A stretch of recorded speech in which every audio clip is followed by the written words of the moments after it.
the only hero who can save the world, resolutely chooses to join the demon army after crossing over. All because of one mistake by the goddess. The hero who should have crossed over to the beginner village accidentally arrives at the Demon King's headquarters. Even worse, the strongest fighter stands right before him, yet he's completely unaware, because the goddess told him his first stop would be the beginner village, where the monsters would all be weaklings. So the hero attacks the demon without hesitation. Die, you low-level tutorial monster! But the result is unsurprising. He's defeated. So the hero is thrown into prison. Unwilling to give up, he shouts that he wants to fight the Minotaur again. However, his loud commotion attracts the headquarters. Second in command, Gobzo. Gobzo lightly places his greatsword on the ground, and the tremendous sound nearly scares the hero to death. That's actually a real sword? Okay, I'll be quiet. Gobzo turns and walks away. Human, if you make noise again, I'll stew you. After he leaves, Il sits on the ground completely confused, because the goddess once told him that Lie World would be an easy and pleasant adventure with no danger at all, and he'd even have the village chief's 18 daughters for company. Little does he know, all of this was the goddess lying to meet her performance quota by sending them to another world. Just as Il can't figure out what's going on, a voice suddenly comes from the adjacent cell. Are you the new hero? So Il quickly responds and asks about the other person's identity. I'm also a hero. We're now in the slave dungeon of the Demon King's castle. Il is stunned, but what comes next is even more shocking. The hero in the next cell grins wickedly, then shouts in a booming voice, "You guys who claim to be heroes, are you all still alive?" As his words fall, the entire dungeon instantly erupts. I'm an S-rank hero. I'm still alive. Me too. The hero smirks proudly. As you can see, there are over 100 heroes in this dungeon. The boss here is the Minotaur Laudrin,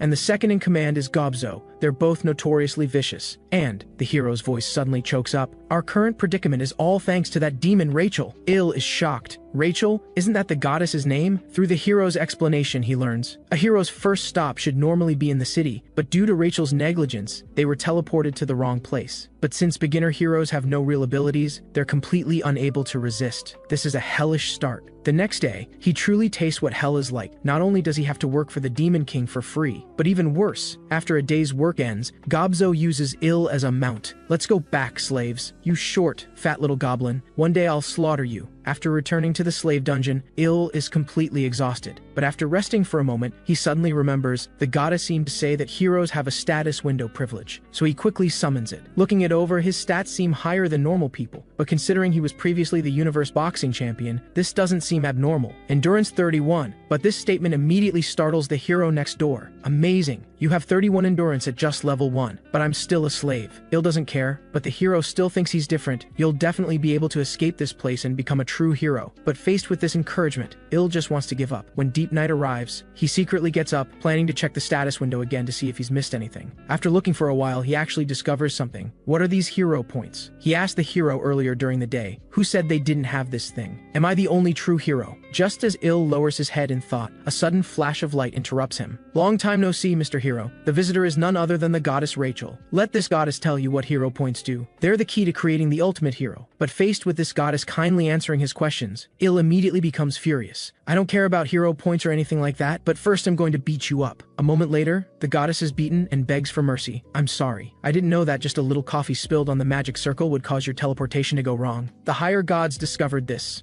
so they punished the goddess by making her Il's personal goddess until he defeats the Demon King. You're a triple S rank hero, so completing this task won't be difficult, but Il is completely uninterested. Rather than defeating the Demon King or whatever, he'd rather stay here and live an ordinary life, because in his previous life, as the universe boxing champion, he fought his entire life and still died single. I'm tired of a life of fighting and killing. The goddess is instantly stunned because as long as the mission isn't completed, she can never return to her original world, just as she wants to continue persuading him. A sound suddenly comes from outside the door, startling Il into quickly grabbing the goddess and signaling her to be quiet. Don't worry about me, I can use invisibility magic. After hearing this, Il releases the goddess and looks up toward the door. The visitor is the second in command Gobzo. Mr. Laudrin wants to see you. After saying this, he brings Il to the office. The reason is because Gobzo said he got a new mount, Il, and that Il works very hard, which sparked Laudrin's curiosity. That short, fat little monster praised me like this. One day I'll slaughter you. Your hard work is good, so I want to appoint you as chief slave. Hearing this, the goddess is instantly stunned. This guy is actually competing with me for him. You'll refuse him, right? Quickly reject him firmly. A human hero must never bow down to the demon army. Of course. Il grins wickedly, then kneels on the ground and kowtows loudly. Thank you, sir. I won't disappoint your expectations. Very good, I'm starting to like you. Lodron nods with satisfaction. 3 days later, Il officially starts his new position. Run faster! Run faster! My grandma runs faster than you. No leaving until you finish. He's very satisfied with his current position. Ha ha ha ha. Being slave supervisor is awesome. This scene stuns the people below. Has this guy lost his mind? I heard he used to be a human hero, can you believe it? Il's behavior is too much even for the goddess Rachel watching nearby.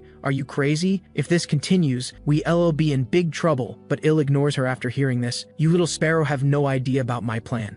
You, what are you doing on the ground? Are you trying to be a turtle? Get up and work now. After squeezing the slaves, he doesn't forget to salute toward Lodron's office. Thank you, sir. I'll work hard. This scene completely infuriates the goddess, and she starts constantly repeating what a hero should do beside him, until Il's ears are about to develop calluses. So he quickly opens the hero panel. Due to an idiot's mistake, you were teleported to the Demon King's dungeon. Current mission, gain the favor of Demon Army Officer Lodron. I'm just following the hero's mission, understand? But the goddess refuses to believe it no matter what, and even after returning to the slave dungeon, she still thinks he's lying to her. Il can't take it anymore and grabs the goddess. Who do you think is the idiot responsible for me being locked up here? After being warned, the goddess quiets down considerably, and even stops nagging during work. Is that really his mission? Only higher-ups have the authority to change mission content, so why would they do this? While the goddess is thinking, Gobzo arrives on the scene. Mr. Lodron wants to see you. After receiving the order, Il happily comes to the office, and after 2 days of work, Il's efforts finally earn the commander's approval. Well done, young man. Seeing the other's blushing face, Il can't help but gasp, so he quickly takes advantage before Lodron does anything strange, and immediately salutes. Sir, can you let me train the slaves? I'm determined to build you an elite work team where one person can do the work of 3. That way, the Demon King's castle will be built within a week. At first, Lodron doesn't agree because human bodies are too weak to train and work simultaneously. But considering the person proposing this plan is him, Lodron happily agrees. Thank you, sir. Having gained approval, Il quickly runs back to the slave dungeon. But just as he arrives, the goddess Rachel immediately bursts into tears. My hero must have gone mad. Not only does he bow down to the demon army, but he's even helping them oppress his own people. How can I live with this? The crying and commotion quickly irritates Il, and he can only helplessly reveal his plan. Listen, I have no intention of being an enemy to humans. I'm just planning to use the slaves to start a rebellion. Il has calculated that this castle has a full 3,000 slaves, while the demon soldiers number only 500. And not far from here is a human base, which will be a good place to go after escaping. Il speaks so logically that even the goddess who never believed in him shows admiration. It seems my Mr. Hero isn't just a muscle-headed fool. Because he completed the mission to gain Lodron's favor, Il receives 100 hero points. Let me see what treasures the hero shop has. Saying this, he impatiently opens the shop, but the things inside instantly shock him. F-rank skill, hold breath, skill description, allows the hero to hold their breath. He thought this skill was absurd enough, but as he continues scrolling, he realizes he was too conservative. F-rank item, dog feces. Item description, please take it. Seeing this, the goddess can't help but laugh.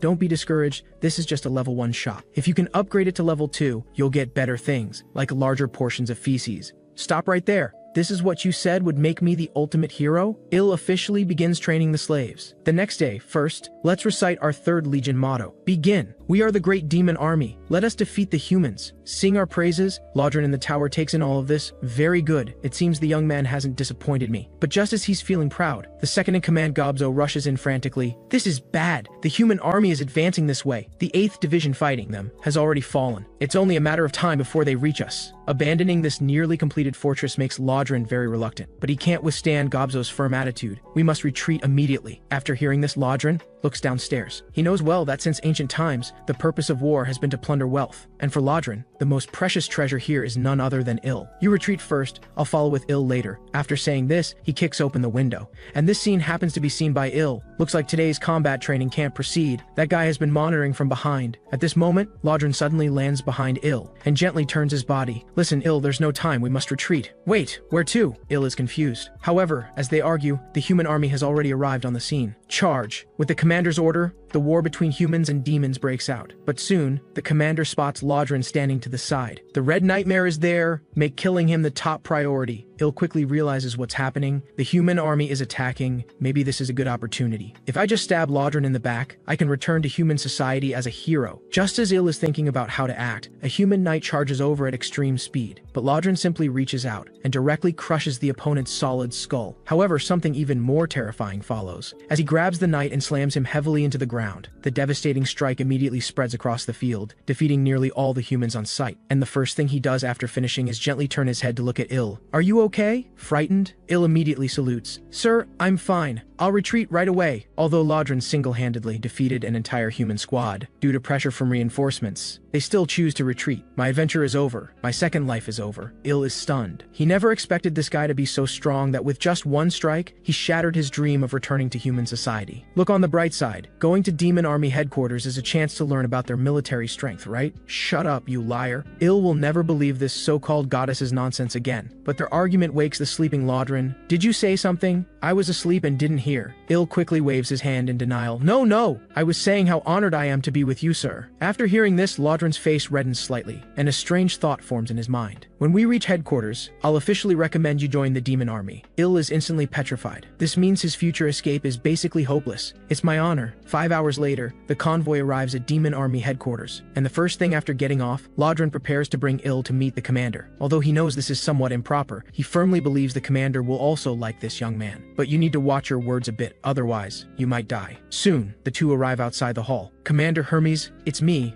Lodron." As his words fall, a gentle female voice immediately comes from inside. "Come in." Having gained permission, Lodron enters the hall and generously takes responsibility for losing the fortress. But Hermes doesn't think so. She believes it's the supply officer's fault. If it weren't for the material shortage, the castle might have been completed already. "I'll prepare a body bag for him." While speaking, Hermes' body instantly releases a terrifying aura that directly causes Il to be unable to breathe, and even his limbs instinctively start to feel fear. What is this oppressive feeling? It's stronger than anyone I've encountered before. After a while, Hermes withdraws her aura and notices Il beside them, so she asks Lodron who he is. "This is the person I told you about before, Il. I brought him to join the Demon Army." After hearing this, Hermes instantly flashes in front of Il. She first shows strong interest in the talent Lodron recommended, but also raises a concern.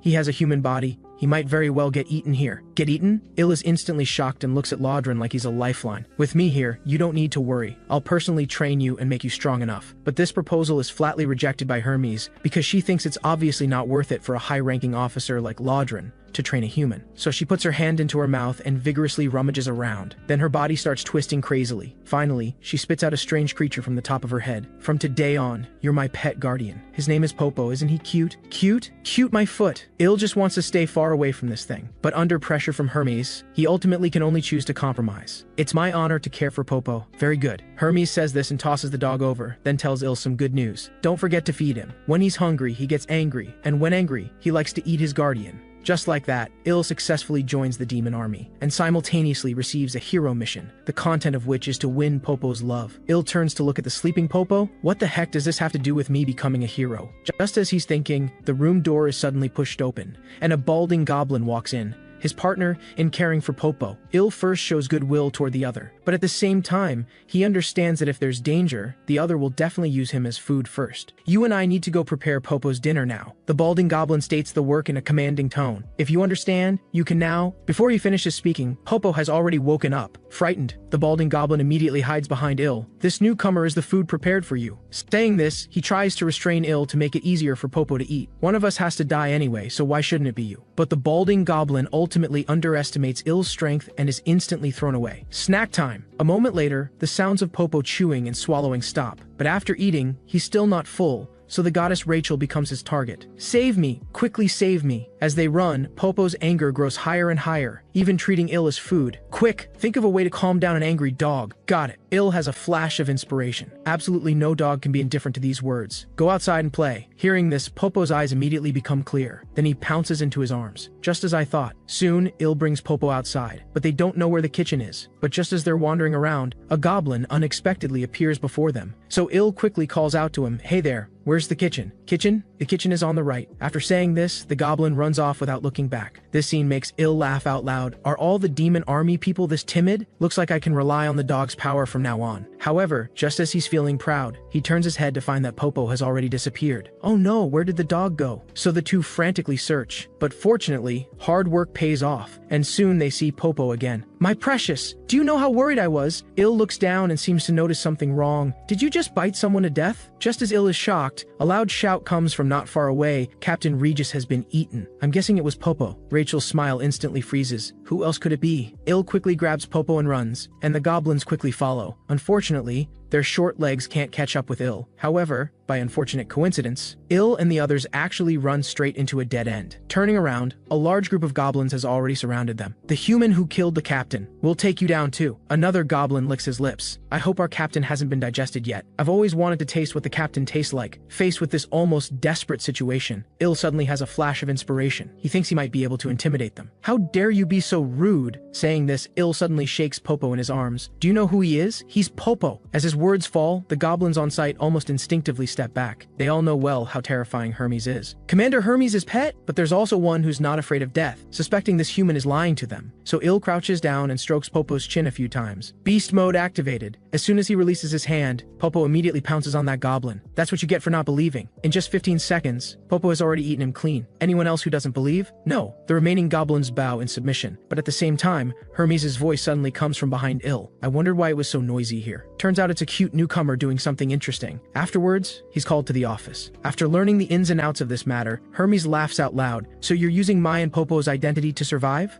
Seeing this, Il immediately kneels to admit his mistake. But Hermes actually thinks there's nothing wrong with doing this. I suppose you're still a human after all, and quite clever at that. Hermes says this while lifting Il's chin. But you're a man. You should learn our demon army's tradition, which is to solve things with force. Hermes returns to her seat, then asks Il a question. Are you interested in becoming a senior officer of our demon army? Il is instantly stunned. With his meager skills, the only way to become an officer would be to sell himself out. I know it's difficult with your current strength. Hermes explains the rules to him. Demons can seize someone's rank through dueling. You can no longer use my and Popo's names. I know this is difficult, so I'll protect you for 1 month. After 1 month, you must defeat the opponent I choose for you. If you win, I'll continue protecting you for another month until you climb to the position of battalion commander. Il can't help but swallow. What if I lose? Hermes grins wickedly. If possible, you'd better die in battle. Il has no choice and can only agree with Hermes. She even set my opponent right there on the spot. Looks like I only have 30 days left to live. Il dejectedly comes outside the kitchen, planning to find something for Popo to eat. But after arriving at the door, he discovers the door is covered in blood. Therefore, Il only dares to stick his head in, ready to escape at any time. Hello, sorry to disturb. As soon as the words fall, a red goblin turns his head. He's the head chef, Kulkin. You must be the human the commander mentioned. Il quickly nods with a smile and explains his purpose, which is to get some food for Popo. Unexpectedly, the other doesn't even think before saying there isn't any. This instantly shocks Il. I have no obligation to help you. Commander Hermes' only order is that we can't touch you. If you want meat, then like us, go participate in the hunt yourself. Saying this, he points to a group of goblins behind him, who are dismembering goblins, while gleefully eating. Is this Captain Puck's meat? It tastes pretty good. Seeing this scene, Il is instantly stunned. These people aren't cooks, they're demons. But to avoid becoming Popo's food, he still chooses to go hunting outside with this group of goblins. Unexpectedly, just the first hunt, Il encounters deadly danger. But fortunately, there's a group of goblins in front who block this attack for him. Looking at the not quite dead creature in front of him, Il is stunned. Who's actually hunting whom here? At this moment, Rachel suddenly makes a suggestion, which is to escape while they can. Il agrees with this choice because he feels staying here will lead to trouble sooner or later. But just as he lifts his foot, Kulkan immediately calls out to him. I'll lead the charge. No need. Kulkan glances at him because the hunt is already complete. This greatly surprises Il. He was only stunned for a dozen seconds,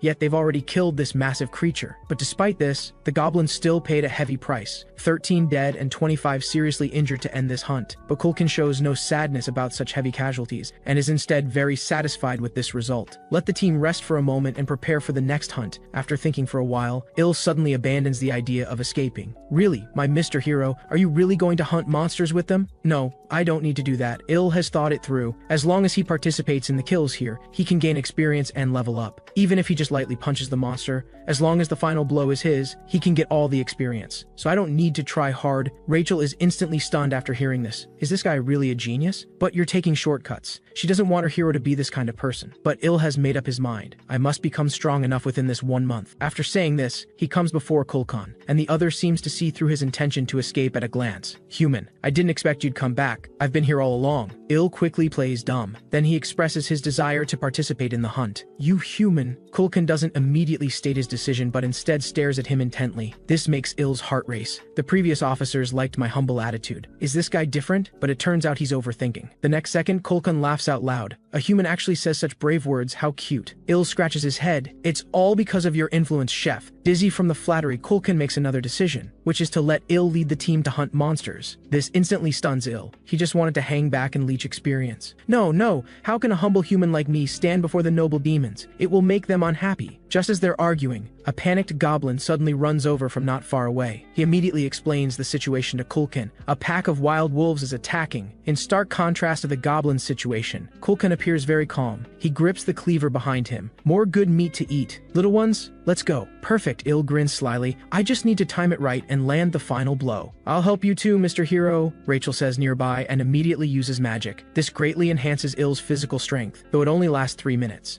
She thought this would earn praise, but instead is met with a sandbag-sized fist. You have this and didn't use it earlier. With the enhancement, Il's confidence surges. They're just 5 black wolves. Then he suddenly leaps up and punches a dying black wolf on the ground. Level up, level up. Unexpectedly, after stealing 1 kill, he directly gains 4 whole levels. But just as Il is overjoyed, he suddenly sees a goblin nearby trying to finish off another. So he pushes the other away. Sorry, my foot slipped. Looking at the black wolves lying on the ground, Il greedily licks his lips. All the final blows are mine.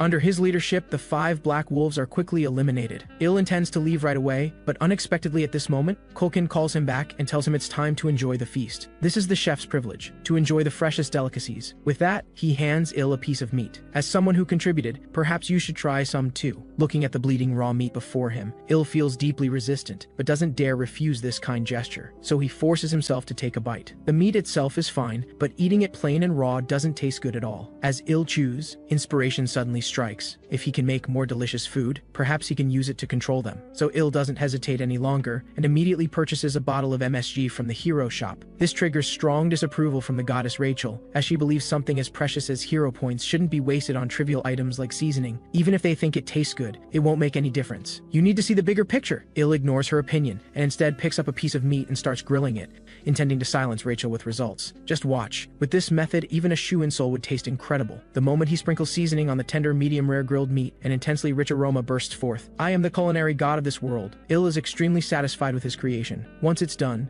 he immediately brings it to head chef Kulkin, as freshly grilled meat is the most tempting. But Kulkin only glances at it, and politely declines right away. Thanks, but I'm already full. Faced with this situation, Il doesn't give up. This is my ultimate creation. If you would honor me by trying it, I'd have no regrets even if I died right now. Under his repeated pleading, Kulkin finally softens, takes the grilled meat, and bites into it. But unexpectedly, this single bite instantly transports him back to his childhood. It's the taste of my mother. Kulkin is extremely satisfied with the grilled meat. So to thank Il, he gives him a large bag of fresh meat in return. If you need anything, feel free to come find me again. Il carries the fresh meat back to his quarters. Popo, I'm back! But unexpectedly, as soon as the words leave his mouth, Popo lunges at him with jaws wide open. In desperation, Il quickly pulls out the fresh meat from the bag, finally managing to satisfy Popo's appetite. Buddy, eat as much as you want. With a source of food secured, Il no longer has to worry about becoming Popo's meal, and completely becomes his master instead. After devouring 30 pounds of fresh meat, Popo's affection for Il greatly increases. Congratulations on completing the quest. You've successfully gained Popo's favor. Reward,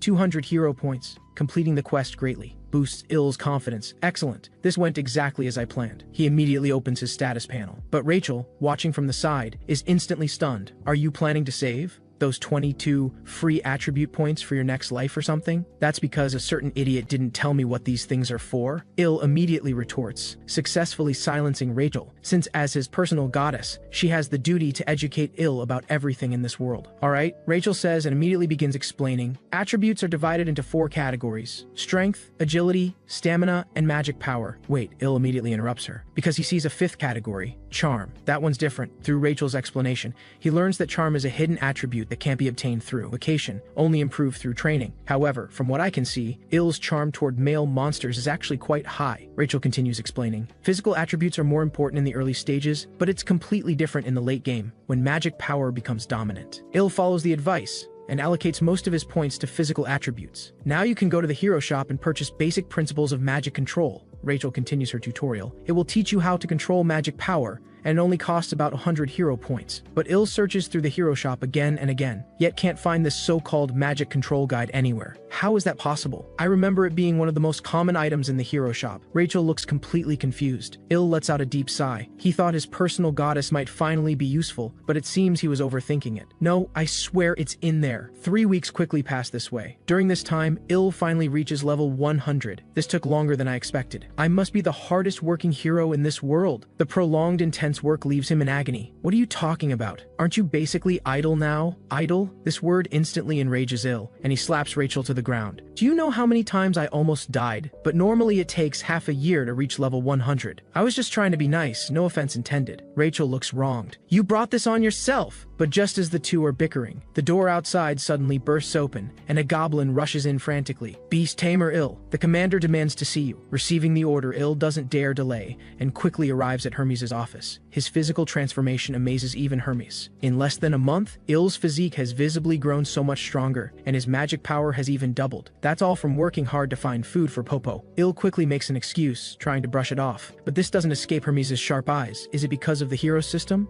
Il immediately breaks into a cold sweat. Does she know I'm a hero? Hermes stands up. She tells Il that from the very first time they met, she saw through everything. The reason she didn't say anything was because he's deeply favored by Lodrin, and now there's one more reason not to kill him, which is the duel in a few days. Yes, Hermes nods. Then suddenly a terrifying aura erupts from her body and she transforms into her true form and lunges at Il, but when they're less than half a meter apart, she immediately stops. If you don't want to die, work hard and try to make me happy, okay? After saying this, Hermes sends Il back to his quarters. What exactly will excite the audience? Flashy performances or overwhelming domination? Il keeps pondering this question because if he can't satisfy Hermes, he's dead. What do we do? What do we do? We're going to die. Rachel performs as consistently useless as ever, offering absolutely no help. Let me think. Il opens the hero shop, believing that knowing yourself and your enemy leads to victory. However, aside from the opponent's name, they know absolutely nothing else. Perfect. This is it. Il doesn't hesitate to purchase an item, a power gauge, which can help him measure the opponent's combat power. Il points the power gauge at Rachel, and it shows a combat power of 375, without a reference point. He doesn't know what level this combat power represents. Then let me check yours, Rachel suggests. She then stands behind the power gauge and points it at Il, and the bizarre number instantly stuns her. This power gauge must be broken, right? How could you possibly be stronger than me? Because it shows that Il's combat power is a staggering 1,560. What's so surprising about that? Anyone can see you're the weakest one here, Il says as he takes back the power gauge. Rachel tears up, because before being sent to this other world, her power was over 10,000. To confirm the power gauge is working properly, Il turns to look at Popo. Let me see what this little guy's power level is. Holy crap. The moment he sees the number, Il is stunned. 47,400? I can't believe we're both weaker than a dog. Are we sure this is even a purebred? After thinking for a moment, Il decides to take the power gauge outside to check other people's levels. The weakest are the young goblins, while most others are roughly at his level. But those with commander ranks all have combat power exceeding 10,000. You said my opponent is a platoon leader, right? Rachel nods. His name is Iskulkin. I heard he's a half-orc with a pig's head. If he's just a platoon leader, Il estimates his combat power should be around 3,000. If I level up now, I should still be able to handle him. But while the ideal is promising, reality strikes him hard. When Il sees the opponent's combat power, he's instantly shocked into a cold sweat. The guy has over 6,000 combat power. Fighting him would be suicide. While Il is still in shock, the hero system suddenly pops up. Your chance of beating that pig is virtually zero. However, not giving up in desperate situations is your strength,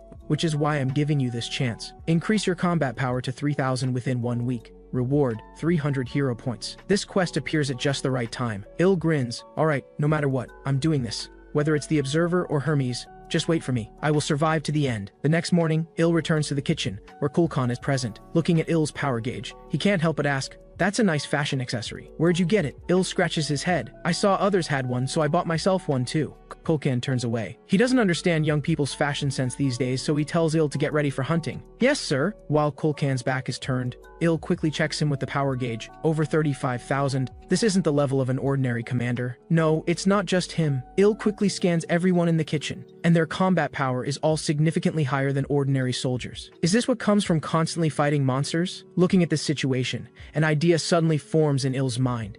If he finds someone here with similar combat power to spar with, wouldn't that let him know his actual level? "Commander Kulkan, please allow me to spar with one of the kitchen staff." Spar? Kulkan is taken aback. "Yes, I think this kind of training will be more helpful for my future." Kulkan looks serious. He feels that Il, as a human, is already strong enough and doesn't need to rush his training. Il shows a disappointed expression. "What a shame. I brought some meat to grill as thanks today, but I guess we'll have to eat it another time." Il pretends to put the meat from his backpack away. Kulkan grabs Il. "Let's start right now. Who do you want to fight? Preparations for the sparring match quickly begin. Il chooses a beastman named Gorbakum as his opponent. The reason for choosing Gorbakum instead of other kitchen soldiers is simple. First, he's the same type of beastman as Kulkin, and Gorbakum appears to be the dumbest among the kitchen soldiers. However, his combat power is 2,500, almost double Il's. To be honest, he doesn't think he can win. But I must win. This beastman before me is much weaker than Kulkan. If I can't even beat him, I'll have no chance against Kulkan. What's going on? Don't we need to go hunting? Il and Gorbakum are going to spar? The kitchen soldiers gather around after hearing the news. Spar? What's that?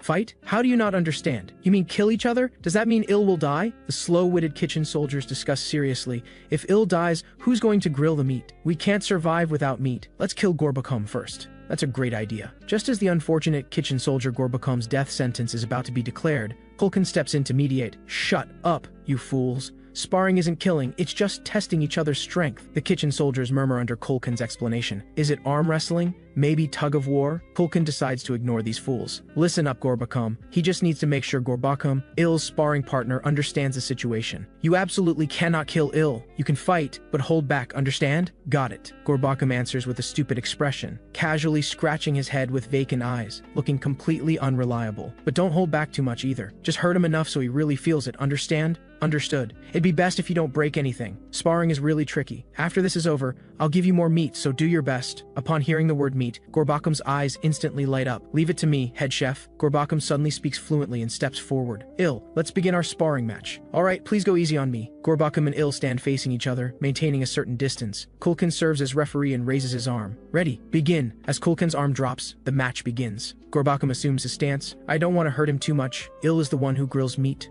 Don't want to harm him. Il charges at Gorbakum at full speed from the start. Gorbakum raises his arm, but even a gentle strike is enough to crush his face. However, unexpectedly, Gorbakum's fist doesn't hit Il. It only cuts through empty air. At the same time, he sees Il's leg strike and seems to hear the wind slicing through the air. Big shoo. The mud-covered sole grows larger and larger. I'm going to get hit. That is Gorbakum's last memory. Unsurprisingly, Gorbakum is defeated by Il with just one kick. 2 hours later, the 3rd Legion arrives at the forest behind headquarters. Although no monsters have appeared yet, Il is already in an unusually excited state. To be honest, he didn't expect to win, but he knocked down a beastman with twice his combat power in one strike. So now he knows that combat power doesn't determine everything, and he stands a fighting chance against Iskulkin. Of course, Iskulkin is much stronger than today's Gorbakum, possessing power that truly deserves to be called monstrous. A large number of young Taras have appeared ahead. Finally, the news Il has been waiting for arrives. Really? So this area is Taras territory? Kulkan is puzzled. This is a bit strange. This region normally doesn't have Taras populations. This makes the usually decisive Kulkan somewhat hesitant. Il approaches him. Is there a problem?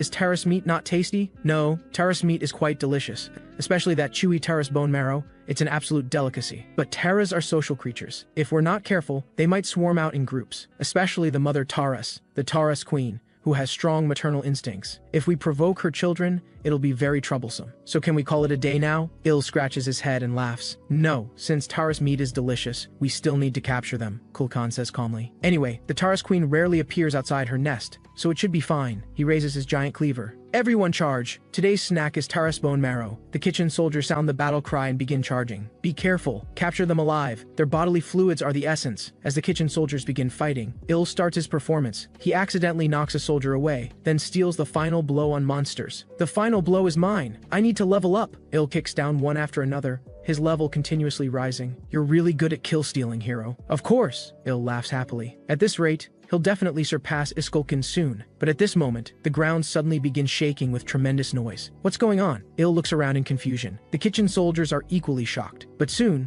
the culprit behind the tremors quietly reveals itself. It's the Taras queen. Her massive body nearly darkens the sky itself. Looking at the pile of young Taras corpses on the ground, the queen's body trembles with rage. She wants to make this group pay with their lives immediately. Il raises his head to look. He wants to know just how much combat power this queen, whom even Kulkin fears, possesses. But just as Il points the power gauge at her, the power gauge immediately sounds an alarm. Immeasurable! Immeasurable! Kulkin, what should we do now? Il turns his head, only to see Kulkin's fleeing back. Everyone, may fate bring us together again. Try to stay alive. Il is stunned. What the hell, that irresponsible bastard. In this tense moment, the Taras queen's legs shoot toward everyone like bullets. A large group of goblins who don't react in time are instantly killed, but the queen still isn't satisfied, and she releases a roar that echoes through the heavens, nearly shattering Il's eardrums. Why is this thing making such a weird noise? But before he can figure it out, Rachel's voice suddenly sounds in his ear. Hero, Look behind you. Alerted, Il turns his head and sees a shocking sight. Countless young terrors are swarming toward him. Run! Il has no choice but to flee with the main group. Those who run too slowly are instantly killed by the queen. Save me! Anguished screams spread through the crowd. But Il can't worry about that. He knows if he stops, he's as good as dead. He doesn't want to die. After running for 10 minutes, Il quickly reaches a cave. Should be safe hiding in here, right? Rachel nods. Safe. I checked. There are no monsters inside. Although Il doesn't trust her words,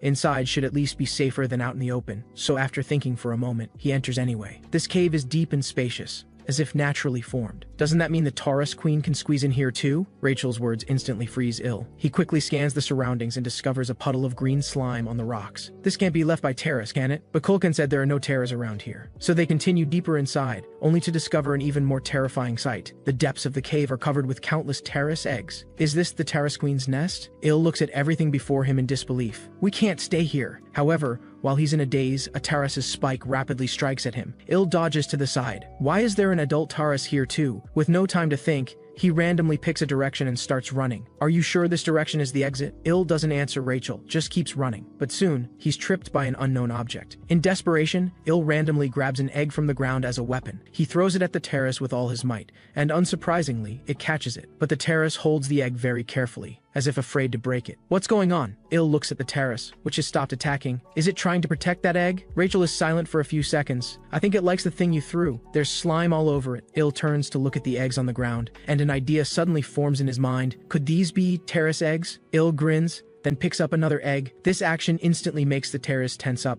He then assumes a throwing stance, deliberately throwing it away from the creature, but the doting adult terrace still catches it. What terrifying speed! What should we do next? Il smirks, isn't it obvious? I've got over 100 eggs here. Over 10 minutes later, the adult terrace is exhausted and panting. But despite this, most of the eggs couldn't be saved. Come on, give me the next egg. Il extends his hand to Rachel. That was the last one. Upon hearing this news, Il is instantly stunned. This is bad. The enraged adult terrace no longer holds back and immediately charges at extreme speed. Buff me! Quick, buff me! Rachel complies, and Il's arm glows with blue light. That thing has become weak from catching eggs, so I can win. Il raises his fist and strikes with all his might. The moment they connect, the terrace's shell instantly shatters in half, revealing pure white bone. I won! Il looks at himself in disbelief. Hero, are you okay? The moment the buff disappears, Il feels like his body is about to collapse. It really hurts. Wait, I can cast a healing spell, Rachel says as her hands emit dazzling light, and Il's twisted wounds slowly begin to heal. After his wounds are healed, he immediately allocates all the attribute points from leveling up. But the next second, a familiar voice comes from deep within the cave. Il looks up in surprise, and it's Kulkan. You're still alive too? Of course. Il feels speechless thinking about how he fled. How did you end up here? I found this cave while escaping.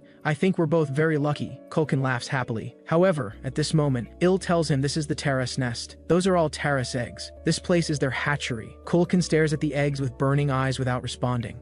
These soft eggs are top-tier ingredients. Most people die without ever tasting them. We need to run now! Il can't help but curse. Kulkan takes an egg and puts it in his mouth. The Taurus Queen chasing me has probably already come in. To defeat her, we'd need at least a command regiment's worth of forces. So come enjoy this last supper. While the two are arguing, footsteps suddenly sound from outside, and it's the kitchen soldiers. Is this really my last meal? Il refuses to accept it, because he doesn't even have a wife in this other world yet. My life can't end like this. Meanwhile, in Commander Hermes' office, she summons Laudrin. No need for such formal procedures. How's the task I gave you going? As you ordered, I successfully captured the next Saintess. I knew it. I knew you could do it. In just about 3 weeks, Laudrin successfully captured the Holy Empire's elected Saintess. Well done. Hermes pats Laudrin's head. But at this moment, the room's door is suddenly pushed open. Commander, I have an urgent report. The kitchen staff reported an accident while gathering ingredients. Doesn't that happen every day? What's so surprising about it? Hermes purses her lips. But the scale of casualties this time is quite large. They encountered the Taurus Queen. Most of the kitchen staff, including head chef Kulkan, are either dead or missing. Hermes strokes her chin thoughtfully. What about Il? He's also missing. Listening to the conversation, Laudrin freezes, shocked. Il is missing too. Meanwhile, inside the cave, Kulkan and the kitchen staff are all absorbed in the world of eating eggs. Il sighs deeply, then smashes a book hard at Kulkan. The intense pain immediately snaps him awake. What are you doing? You seem to be under some mysterious curse, so I use this method to wake you up. Il makes up an excuse on the spot, but actually he just doesn't want to see Kulkan so dejected. As for the book in his hand, it's the Beast Encyclopedia that Il exchanged for 50 hero points in the shop. It contains information on nearly all demon beasts, including Terras. It reads, they are spider-type demon beasts, social creatures with highly developed leg muscles. muscles. To defeat Terras, you must target their relatively weak points, especially the torso and head. Terras bodily fluids are highly flammable. Their eggs contain a bomb-like flammable liquid. Caves built with Terras saliva also have weak resistance to flames, so be careful not to use fire magic inside. After reviewing the Terras' weaknesses, Il closes the book. Kulkan, can you use fire magic? Kulkan turns his head. A little bit of the basics, like shooting fireballs. He sighs. Give it up.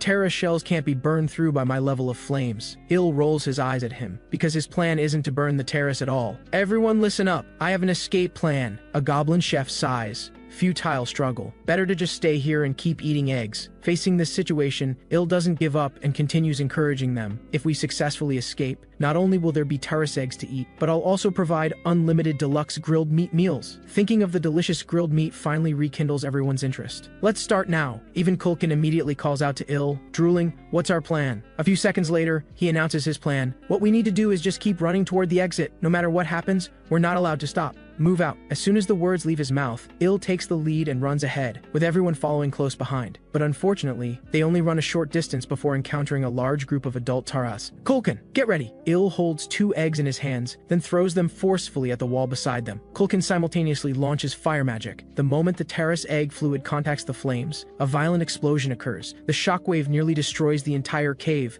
To protect the remaining eggs, the adult Taras have no choice but to abandon pursuing Il and put out the fire first. While they're distracted, run quickly. Although everyone keeps running, the complex terrain makes it difficult to find the exit. Only 1 egg left. We must find the exit before it's used up, Il shouts. Rachel suddenly spots light in the distance. Over there, there's light, it's the exit. Dodging the relentless attacks of the adult Taras, Il runs in that direction. Soon they get closer and closer to the light. We're almost out. But just as they're about to reach the exit, Il stops in shock, because what appears before them is none other than the massive Taras Queen. She single-handedly blocks the entire cave exit. We're finished. The Taras Queen has returned. Although her expression is extremely enraged, the Taras Queen doesn't actively attack them. He guesses this might be related to the egg in his hand, as Taras are creatures with extremely strong maternal instincts. Without any hesitation, Il tears off a large piece of fabric from his sleeve and has Kulkan ignite it. Then he raises both items high. If this egg explodes, we'll all die here, but at the same time, the cave will collapse and all your offspring will be buried with us. Il shouts, if you don't want this, then move aside and let us out. The Taras Queen flies into a rage upon hearing this. She wants to kill Il immediately, but her instinct to protect her offspring stops her. Not only does she refuse to back down, but she lets out an ear-piercing shriek that echoes through the sky. With no other choice, Il ignites the Taras egg. Then he hurls it violently into the cave. The Taras egg explodes violently the moment it hits the wall. The entire cave trembles non-stop. Don't tell me it's going to collapse. Watching the massive rocks continuously falling from above, Il immediately realizes the cave is about to collapse. Everyone, run outside. With that, Il quickly dashes toward the cave exit, but shortly after running out, he suddenly stops in his tracks, because at this moment, he actually hears the sound of himself leveling up. Rachel looks confused and tries to pull him outside, but she can't budge him at all. As the cave continues collapsing, level up notifications keep ringing out one after another. Il is completely stunned. Looks like all the Terras crushed to death here are giving me their experience points. Could it be because I collapsed the cave? Not daring to linger any longer, Il rushes outside. Escaping past the Taras Queen's blockade is no small challenge, though he has no choice. Fortunately, at this moment, Kulkin pulls out a precious Taras egg from his collection. Then he looks at it reluctantly. I'll use this egg to buy us a way out, but as soon as he finishes speaking, the Taras Queen's attack comes rushing in. Without any hesitation, Il slides right under the Queen and slips away. But just as he's about to escape, the Taras Queen spits out spider silk from her mouth, wrapping around Il's arm. This is bad! I'm going to die! However, at this moment, a deep crimson figure blocks his path. It's Lodrin. Are you alright? Il looks shocked. He doesn't understand why Lodrin is here. I knew you were still alive, Lodrin smirks. From now on, I'm taking over here. As he speaks, a terrifying power erupts from his body, directly shattering the Taras Queen. This scene leaves Il stunned in an instant. Holy crap, he's insanely powerful. The final result of this hunt was that 99 chefs went missing or died, including head chef Kulkin. After the battle ends, Il returns to Popo's room. Thank goodness for that bullhead, or we'd be dead for sure. Rachel lets out a relieved sigh after narrowly escaping death. But soon, Il delivers a reality check. Enjoy the moment while it lasts. We're about to be done for. My duel with Kulkin is starting soon. Rachel disagrees. Haven't you already grown a lot? You gained a full 75 levels from this cave collapse. Now Il has reached level 200, but he still only has 30,500 battle power, while his opponent has a full 6,000. But Il has thought about it. Victory in battle isn't just about battle power. His sparring match with Gorbakum was a perfect example. Rachel nods in agreement. Exactly. Fighting isn't just about raw strength, It's also about magic. If you want to beat an opponent of that level, you must learn how to use magic. But unfortunately, Il doesn't know how at all. Easy for you to say. However, Rachel says, changing her tone, you seem to have some experience using magic back at the Taurus hatchery. Her words leave Il puzzled. Did I use magic? Could it be back then? Just as Il is lost in thought, Laudren pushes the door open, startling Il quite a bit. Sir, what brings you to our humble quarters? Laudren explains his purpose. He wants to take Il to see Commander Hermes. Under Laudren's guidance, the two quickly arrive at Hermes' office. What brings you here, Laudren? You don't usually come see me on your own. Without any unnecessary chatter, Laudren gets straight to the point. Commander, let me personally train Il. Kulken is a platoon leader, but I've recently discovered his strength actually makes him more suitable to be deputy battalion commander. Therefore, Laudren feels this battle is extremely unfair to Il. Let me train Il. I can bring out his maximum potential. Il is completely stunned. Why would he do this? Then he silently prays in his heart that Hermes won't agree. But unexpectedly, Hermes agrees without even thinking. Thank you, sir. If you have nothing else, then leave. I still have matters to attend to. With no choice, Il has no opportunity to object.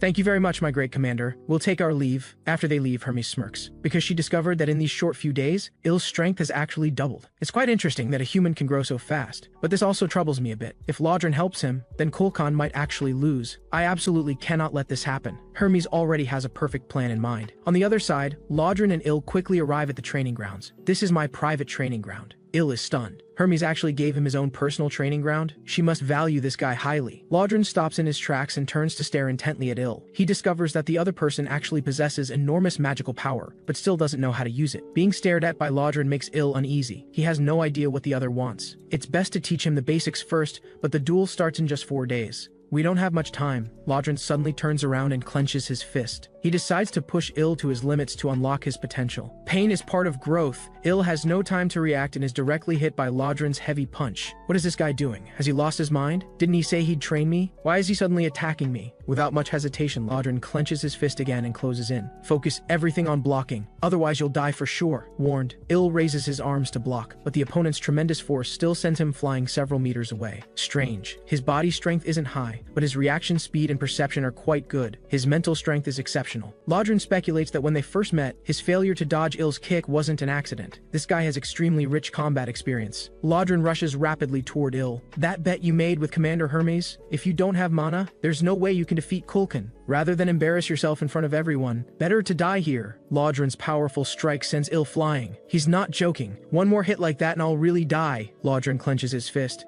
preparing to launch another heavy punch. He believes Il can manage to use mana. Damn it. Here goes. I can't die. I haven't married a wife in this other world yet. Il also clenches his fist and charges at Laudren. Suddenly, a bright blue mana begins swirling around his hand. Their attacks hit each other simultaneously. The collision of mana against mana creates a massive shockwave on the ground. After this strike, Il is completely exhausted and collapses to the ground. Laudren walks over. Did you notice? You just used mana. Even in this condition, Il doesn't forget to give a thumbs up and flatter him. That's because you taught me well, sir. Laudren grabs his hand. Good. Keep this up and you'll definitely have a chance to win. Laudren then begins healing Il's wounds. But just as he injects his magic into the other's body, Il suddenly widens his eyes because at this moment, his body is experiencing intense pain. Damn it, Il spits blood while struggling. He can barely breathe normally now. This is bad. I forgot you're human. Laudren's eyes widen in fear. Dark magic is like deadly poison to humans. He immediately apologizes repeatedly while picking up Il. In this situation, only the Saintess can save him. The powers in this world counter each other. Dark magic counters magic. Magic counters holy power, and holy power in turn counters dark magic. Magic belongs to humans. Dark magic belongs to demons. Holy power belongs to those who revere the divine. Among these, the most famous is the Holy Gatlin Empire, where they can even hear the voice of the gods. And within the empire,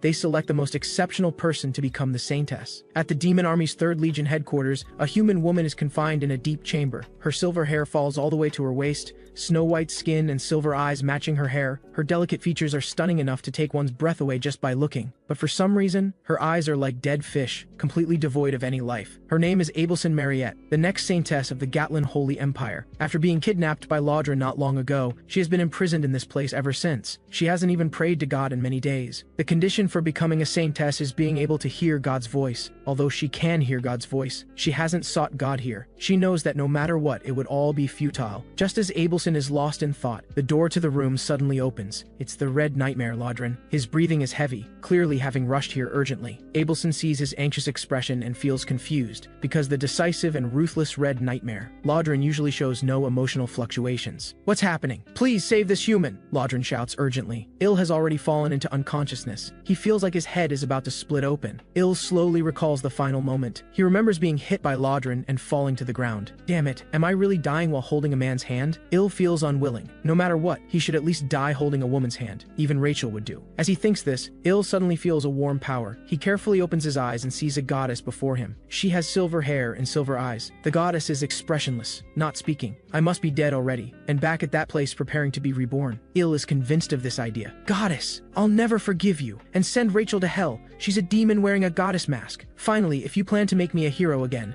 you'll have to marry me first. The saintess listens and shows a hint of sadness on her face. How pitiful. Did you die forever alone in both lifetimes? Before Il can savor the saintess's sweet voice, Lodrin suddenly bursts in. You're finally awake! He embraces Il with tears in his eyes, the tremendous pressure seemingly about to crush Il's body. At this rate, I'm going to die again. Lodrin quickly releases Il. After being stunned for a few seconds, Il holds his breath and looks around. The goddess is still there. Could she not be a goddess but a real person? Oh no, what did I just say to her? Has he fully recovered? Lodrin asks the saintess urgently. Abelson shakes her head. That's not certain yet. As you noticed, the dark magic hasn't completely left his body. I don't know what the outcome will be. Lodrin is stunned for a few seconds. Even your holy power can't eliminate it? This might be temporary. Over time, the dark magic may disappear naturally. So let's observe the situation. Abelson speaks calmly. I'm sorry, I'll find a way to make it up to you with training. Lodrin tightly embraces Il. No, sir, you don't need to treat a subordinate like me this way. Before Il finishes speaking, Lodrin carries him out of the room. The saintess left behind looks puzzled. That demon is actually training a human? Who is he exactly? Leaving the saintess's room, Il declines training on the grounds of needing to feed Popo. Thanks for getting me out of that, Popo. I heard you already ate a soldier who came to feed you, so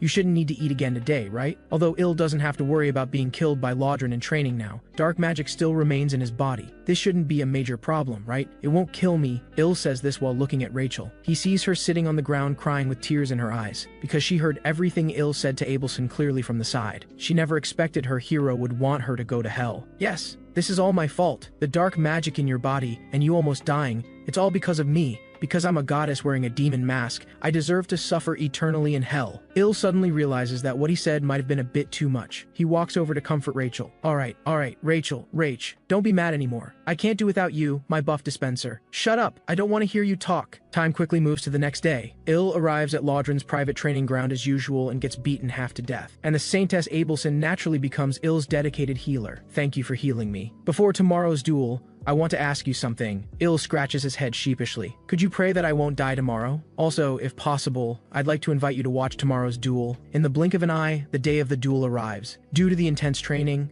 Il's body aches all over, but his mood is calm. In other words, he has become stronger, but those present don't have high hopes for him, because humans have a natural physical disadvantage compared to demons. Lodrin, who do you think will win? Hermes asks from the audience seats. Il. He has extraordinary talent and has undergone rigorous training, Lodrin says without hesitation. Then do you want to make a bet? If you win, I'll let you continue training him. Hermes doesn't think highly of Il. If you lose, I want you to kill him with your own hands. You said you have faith in him, so you must take responsibility for your words. Understood.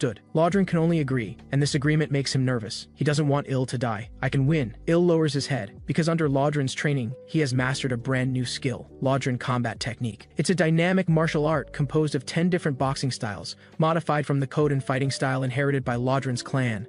It pursues overwhelming power to subdue opponents. Although his proficiency is a bit low, Il's body strength has also improved considerably through training. I must win, because a silver-haired saintess is watching. Just as Il is lost in thought, his opponent, the beastman Kulkan, makes his entrance. The demonic aura on him has surged dramatically in a short time. Clearly this aura is essentially the same as Hermes's. At this moment, Lodrin sees the demonic aura on him and nervously stands up. You can't back out, understand? Hermes says with a smile. Soon, this duel officially begins. Black mist-like substances continuously overflow from Kulkin's body. With a roar, his voice filled with magic echoes across the land. At this moment, his battle power has reached a terrifying 10,573. What's going on? Such an increase in just a few days? Il is completely stunned. What he doesn't know is that this is actually Hermes' doing. I won't back down. Il clenches his fist. Then he quickly charges at Kulkan. But just as he reaches his opponent, Kulkan swings his massive iron club, smashing forward with terrifying momentum, creating a huge crack in the ground. Il twists his body to dodge this attack, then launches an attack on Kulkan from another direction. His fist slams heavily into his face, but this strike certainly isn't enough to be fatal, so Il launches another attack with his other hand. But what he doesn't expect is that despite taking such a fierce attack, Kulkan doesn't even take a single step back. He swings his iron club in a counterattack, nearly hitting Il's left arm. After dodging the attack, Il looks up at Kulkan. Apart from a tiny bit of blood, he doesn't seem to have sustained any serious damage. Before Il can hesitate further, Kulkan charges forward at extreme speed, but these movements are predictable in Il's eyes. After receiving Laudren's training, he can easily see through his opponent's moves. Don't panic. Il recalls what he learned. The art of combat is the fusion of fighting techniques and mana. This can greatly increase the lethality of your attacks. Combat isn't just about raw power. More importantly, it's about having the fighting skills to kill your opponent. Laudren said that Il can use the fighting techniques he learned before because he has no intent to kill his opponent, so such attacks are meaningless. I understand now. Strike to kill. Il clenches his fist, then a bright blue light glows on his hand. No matter who stands before me, I will take them down. Il's Laudren combat technique attack infused with mana strikes precisely at Kulkan's abdomen. The intense shockwave pierces straight through him, even making the earth tremble. After the smoke clears, the attacked Kulkan slowly becomes visible. A huge hole has been blasted through his heart by Il. Today's winner is the weak human, Il. After hearing the announcer declare the result of this battle, Il collapses weakly to the ground. That strike used up almost all his mana. I did it. I pierced straight through his heart. But just when everyone thinks the match is decided, spider web-like substances begin secreting from Kulkan's wound, gradually filling the huge hole in his body. This bizarre and insane ability doesn't look like something a creature like Kulkan could possess. He's not dead even with his heart destroyed? How is that possible? It must be Hermes' doing. Il gradually realizes this. He planted the dark magic immortality curse on Kulkan. Laudren breaks into a sweat for Il, while Hermes looks smug. He mastered this martial art in such a short time. His talent is unbelievable, but I already anticipated this. Within just a few seconds, Kulkan is already back on his feet. What the heck? A curse? Rachel looks confused. But if it's a curse, this situation won't last too long. Kulkan charges forward while drooling. Il observes his opponent's movements and finds they're still the same as before. These attacks are too easy to dodge, but just as he's about to sidestep, his legs suddenly fail him at this critical moment. Unable to dodge in time, Il is slammed into the wall like a bullet by Kulkan. Il is forced to grab his arm and twist it with all his might. But even after hearing the sound of bones breaking, Kulkan acts as if he feels no pain. He throws Il violently away. The force is so great that Il briefly loses consciousness. Damn it. I can feel large areas of broken bones throughout my body. Stand up. You can do it. From the audience seats, Abelson rarely speaks to Il. That's right, it's not over yet. Encouraged, Il forces his body up and stands shakily. I absolutely cannot embarrass myself in front of the girl I invited. I haven't even been on a date with her yet. As Il speaks, an enormous mana erupts from his body. If my bones are broken, I'll cover them with mana like armor. With the mana's enhancement, Il moves again. He leaps high into the air, then concentrates all his mana into both hands. Die! Il's attack slams heavily onto Kulkan's head, nearly crushing his skull. But even so, Kulkan still doesn't die. An eerie black mist erupts from his body once again. Il looks at Kulkan with infinitely calm eyes. His mind contains only victory and the date. Il raises his hand. This is my job. Come on, musclehead pig. As Il speaks, he slams another punch onto Kulkan's head. Did you teach him that kind of mana control? Hermes asks Laudren doubtfully, but receives a negative answer. This makes her instantly nervous. Then we need to be careful. He's a monster. This word coming from her mouth carries weight equivalent to a legion commander. Even for her, aside from the Demon King, no one can challenge her position. This duel is quickly declared over. When Il regains consciousness, he's already back in Popo's quarters. How did the duel end? Il didn't see the final result. He only remembers he was beating down Kulkan. You won, and then the Saintess healed you. Getting Rachel's answer, Il quickly opens his hero system. He discovers that after that battle, he directly gained 12 levels, and his attributes have also grown considerably. He even acquired a brand new skill called Mana Control. But even the well-traveled goddess Rachel has never heard of this skill. It's normal you haven't seen it. Il can't help but complain. What do you mean? It's because this skill is rare, okay? Not because I'm ignorant. While the two are bickering, Il discovers what appears to be a small note beside him. On the other side, the saintess who healed Il returns to her room. She looks up outside. That guy is too strange. Mastering the use of mana within 3 days, and even learning proficient fighting techniques, would take other knights at least a month to accomplish. He has unfathomable potential. Abelson rubs her hands together. She prayed to God a few days ago. Perhaps this is heaven's response to me, or maybe it's Il's own talent, but that doesn't matter anymore. He won this duel anyway. Maybe he's the person I've been looking for. Abelson speaks as she comes to the door. Then she knocks. Saintess, what do you want? Abelson presses her lips together. I want to ask you a favor. I want to go for a walk. At this moment in Popo's room, Il opens the note. It's actually from the saintess. She's asking me to walk with her in the back garden. Il trembles with excitement all over. Without further hesitation, he quickly arrives at the agreed location. Should I ask for her contact information first? Or should we exchange letters? Coming out this late makes Rachel very unhappy. Don't be stupid. She's playing with you. Let's go back. But as soon as she finishes speaking, Il nervously grabs her, because he senses movement in the distance. Turning his head, he sees it's Abelson, and behind her are 2 minotaurs. This makes Il quite unhappy. He thought he was having a private date with the saintess. They're my guards. I can't move around alone. After hearing Abelson's explanation, Il learns that the saintess has been imprisoned by the demon army. Let's take a walk first. Under the gaze of the 2 minotaurs, Il is too nervous to speak. You're a hero, right? Abelson turns her head. Il is stunned for a moment but still nods. How did you know? In our world, only demons or heroes have black hair. Your performance in yesterday's duel was impressive, so I believe you're a hero. Il is embarrassed by such praise and laughs awkwardly. Can I also ask you something? What do you think of me as a person? Deep confusion appears on Abelson's face. This is a very rare emotional change for her. What is this guy talking about? Just as the atmosphere becomes extremely awkward, Lodrin's voice comes from the distance. His appearance breaks the awkward atmosphere. So you're here. The Legion commander wants to see you. This truly is a bolt from the blue. The date Il worked so hard to arrange is hastily declared over just like that. He's brought by Lodrin to Hermes' office. Well done. Hermes sits cross-legged on the desk looking at Il. I watched this duel very clearly. Your recent achievements are quite impressive. Hermes flicks her finger. Do you remember the proposal I made to you? Il quickly nods. Yes, I remember you said I should duel opponents you designate in exchange for your protection during that time. That's right, and then? Hermes continues asking.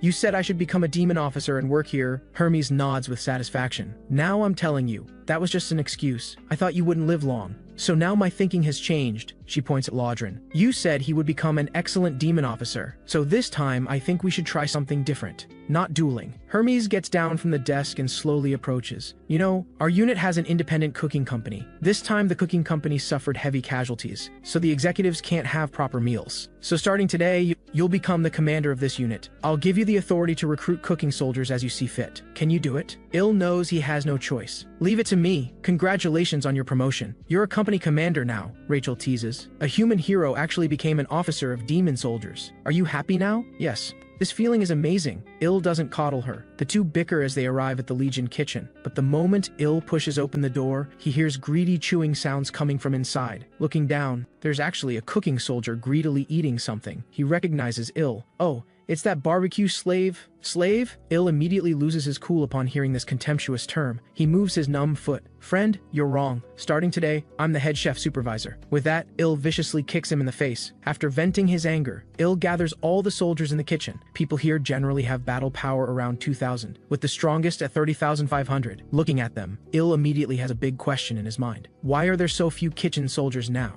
Shouldn't there be 300 to 500 people? Now there aren't even 30? But Il also can't disobey Hermes' orders, or he'll die on the spot. Il feigns composure. Does anyone know who I am? A cute one raises his hand. He's a tasty human. As soon as he finishes speaking, Il viciously kicks him into the wall. That's right, I'm a tasty human, you fool. Il pulls out the appointment letter Hermes gave him. The commander appointed me as the head supervisor of the kitchen unit. From now on, you must treat me like royalty. Also, can anyone tell me why there are so few people here now? A soldier raises his hand. They all went hunting and were killed by magical beasts. Hearing this situation, Il remains quite calm, because the strongest chef Kulkan was already killed when facing the Taras Queen. So it's normal that these remaining misfits can't beat wild monsters. Who's the strongest among you now? It's Garumu. Everyone points without hesitation at the person Il beat up earlier. Because his battle power is outstanding, Il appoints him as deputy kitchen supervisor. Alright, dismissed if there's nothing else. Il sits alone in the corner. He thinks the kitchen needs at least 200 people. Then there's only one way to do it. The next day at dawn, Il leaves the quarters with Popo. He already has a good method for recruiting soldiers in mind, using Popo to intimidate opponents. Either join the kitchen department or get eaten by Popo. Let's start with that. Il kicks a soldier straight in the face. With a power level of only 1931, this one seems manageable. Hey, little mole, want to join our kitchen department? What mole? The soldier looks around and points at himself. Yes, mole, I'm talking to you. Il delivers another brutal kick. The mole guy sits down looking aggrieved. Why? You're hitting me without even hearing my answer? You're the first recruit today. Do you know what that means? Il sighs. It means you'll have higher status than those who join later. You can abuse your power or find someone to take the blame for you. Take the blame? The mole guy looks confused. With his limited intelligence, he can't think that far ahead. Yes, go bring all your friends. For every 10 people who join, I'll give you one subordinate. Il's plan seems perfect. He might soon build up a division's worth of troops, but what he doesn't expect is that the mole creature is a soldier from the independent battalion. This news quickly reaches the ears of the battalion commander, the demon Doris. Commander, we have a problem. Our battalion is running out of soldiers. Why? Doris elegantly picks up a handkerchief. Did they desert? Have the soldiers left en masse? He doesn't believe he's treated his soldiers badly enough to make them flee. They didn't flee. They've all been recruited as cooks. I see. Doris breathes a sigh of relief. He leans back in his chair. Recruiting kitchen soldiers is normal. I'll generously let it slide. Tell them to be more careful next time. Doris has no interest in dealing with this matter. No, we need to take this seriously, the soldier shouts with a tearful voice. He's already taken 200 of our soldiers. Hearing this number, the calm Doris instantly breaks down. Meanwhile, Il continues recruiting kitchen soldiers. We now have over 200 cooks. Should we end the recruitment? The moment he mentions this, he senses something's wrong. Glancing sideways, Il discovers something terrifying. Didn't I tell them to bring one comrade? Why did this guy bring a pig? Something's wrong. Il uses the power gauge to check, then freezes in shock. We're done for. Immeasurable. This guy's power level is over 50,000. Let's quietly wrap up and run. But Il barely takes 2 steps before Doris calls out to him, so he can only turn back and force a calm smile. Yes, sir, what brings you here? Doris reveals his identity as commander of the 3rd Legion's independent battalion, then begins interrogating Il. What brings me here? Don't you know? What are you thinking? He points at the soldiers Il just recruited. Why did you take half my battalion's soldiers? Il is stunned. He never expected these guys all came from the same battalion. Let me explain, sir. Damn.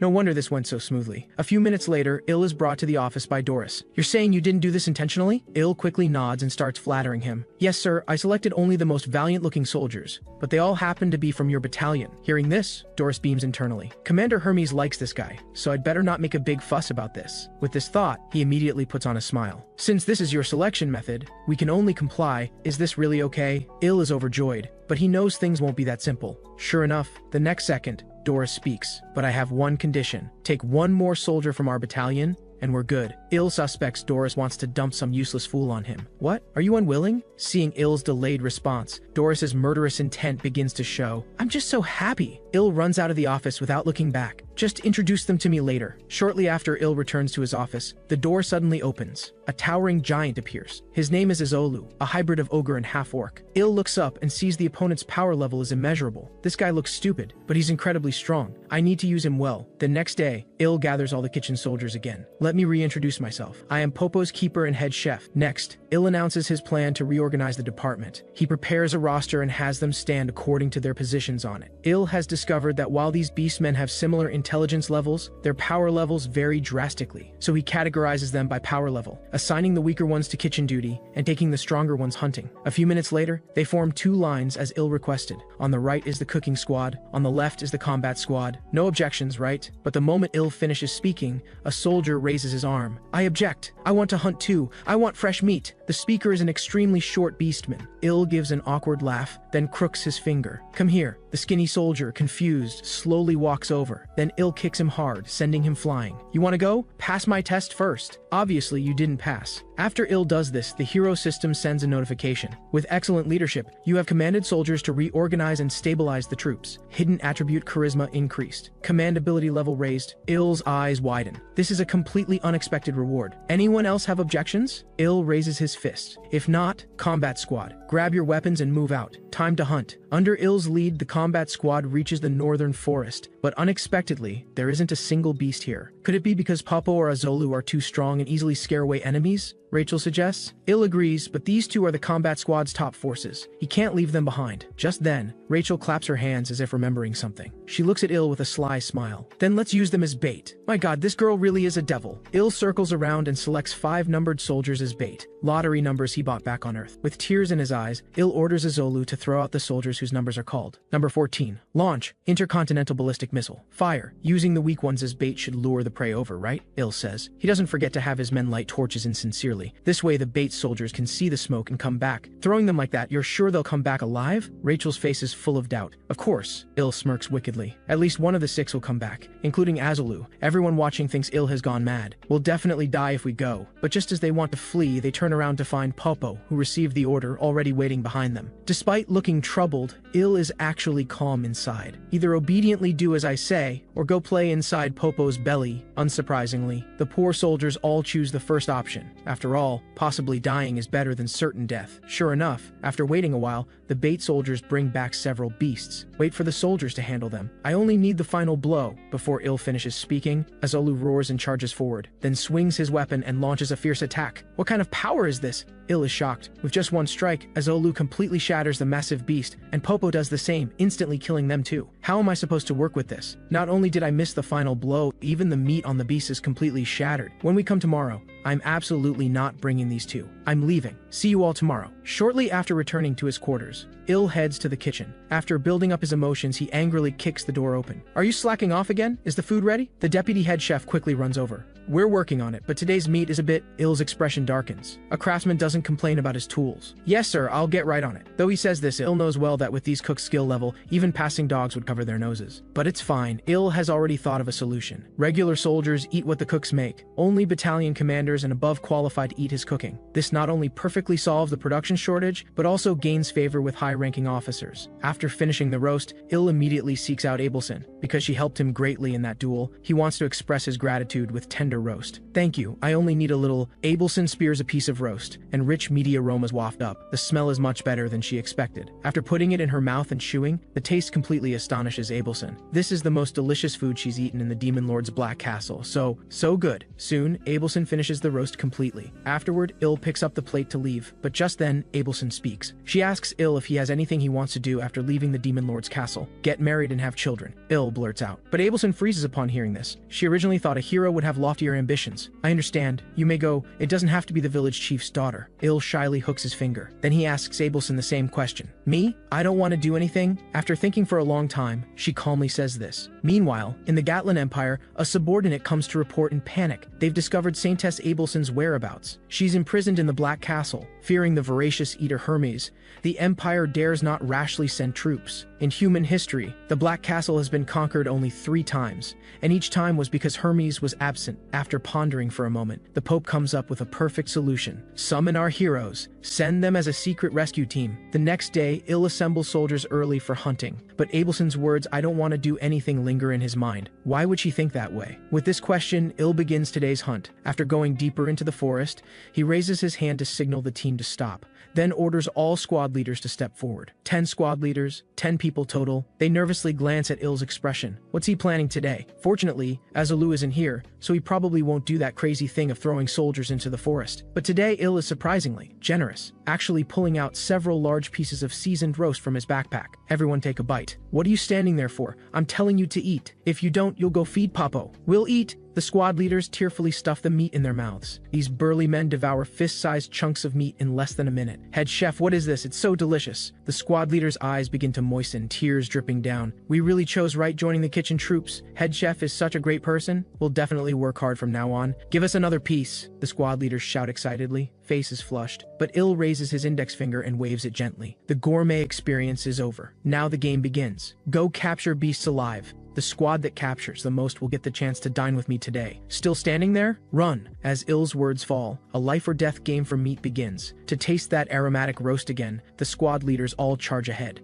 All creatures are dominated by their desires. During today's hunt, Il directly raises his level to 224. Hehehe, head chef, which squad won today? Il turns around and announces the Wild Wolf squad as this hunt's champions. They will get the chance to eat roast. The losers can only get better luck next time. Meanwhile, inside the Black Castle, a large number of demon soldiers lie in pools of blood. They all died at the hands of the same person. In moments, that person reaches the room where Saintess Abelson is imprisoned, then removes his hood. Saintess Abelson, I've come to rescue you. The person is the rescue team sent by the Pope, a hero hidden in the Holy Empire's shadows, Oseld Geffen. Unexpectedly, after explaining his purpose, he's refused by Abelson, who simultaneously demands he leave. Geffen scratches his head with a smile, slowly approaching Abelson, stating that this is his mission and he must complete it. But unexpectedly, Abelson still refuses, mentioning the voracious eater Hermes. If you don't leave, I'll use holy power to notify her. But before she finishes, Geffin's heavy punch already lands on Abelson's abdomen. Sleep well. When you open your eyes again, you'll be in the Empire. Abelson is held tightly, a suffocating dizziness slowly emerging. How can he possess holy power? No, I absolutely cannot return to that place.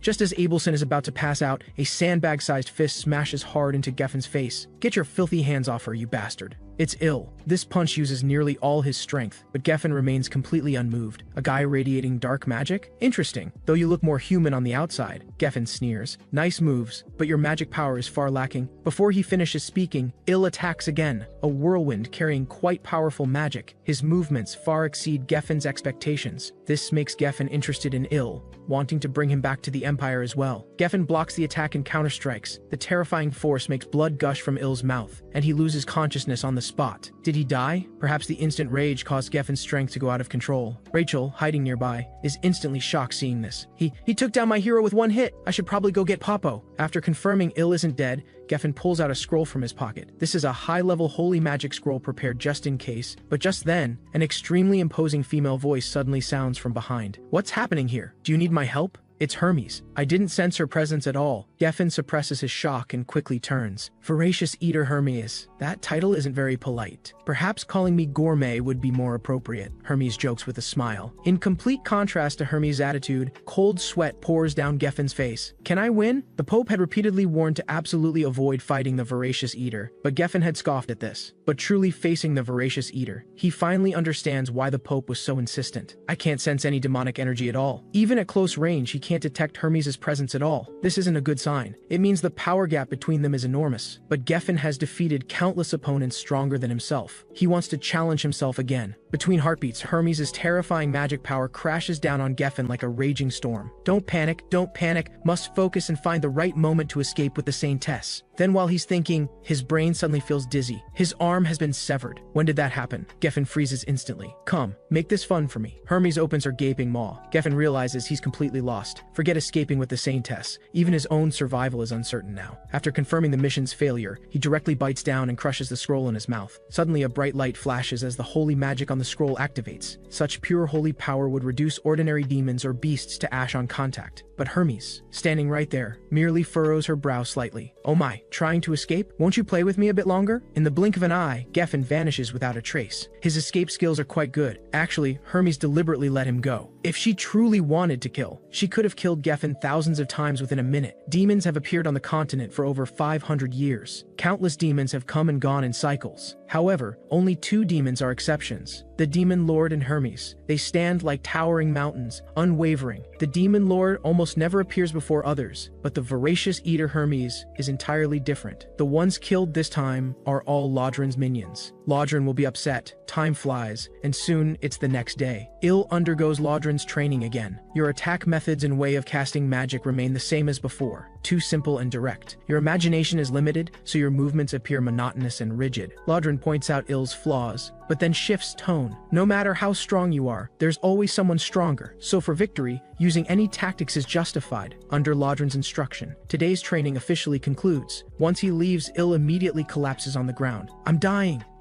Someone save me! Under the goddess Rachel's healing, Ill's condition begins to improve. To you now, I'm just a healing potion, aren't I? But facing Rachel's complaints, Ill's thoughts have already drifted far away. I have nothing to tell you. Become stronger, Ill. Only with sufficient power can you uphold your beliefs. Saintess Abelson said I need to become stronger. Ill's untimely words instantly stir Rachel's jealousy. Are you still thinking about that woman? You nearly lost your life for her. You spoke disrespectfully of the Saintess. That's punishable by divine retribution. While the two bicker, Rachel voices her confusion. That blonde assassin can clearly use holy power, so why would he attack a Saintess from his own side? Ill nods in agreement. As the next Saintess, she should be extremely valuable. Either way, we can't discuss the Saintess anymore. Why? Because you like her? Ill covers his ears. Enough. Stop being jealous. Contrary to his stubborn pride now, several dozen minutes later, Ill lies in his quarters crying. Let my life end now. I don't want to be human in my next life. His behavior leaves Popo completely confused. Are you worried about that fool? I think you've come to see him as your master. To answer Popo's confusion, Rachel recounts what happened 10 minutes ago. Back then, Ill was summoned to Hermes' office. I have a serious problem right now. I'm bored. Hermes' words startle Ill. What does she want now? I want to see something interesting. You have 1 month. Go defeat a battalion commander. Seeing Ill's troubled expression, Hermes extends her finger, indicating that if he feels he can't do it, she can help him the same way she helped Kulkin. Not at all necessary. I will perfectly execute your request. After explaining everything to Popo, Rachel doesn't forget to add, say goodbye to him. Popo, you won't see him soon. After saying this, she flies to Ill's side. Accept your fate. With your 9,000 power level, you think you can defeat a battalion commander. I'm already miserable. I don't mind dragging someone down with me, Ill says, lying back on the table. Those who become battalion commanders generally have power levels exceeding 40,000. Turning to look at Popo below, whose power level has reached immeasurable heights, Ill sighs. If only you could fight in my place. But this battle is expected to be in duel form. Yes, that's right. Before finishing,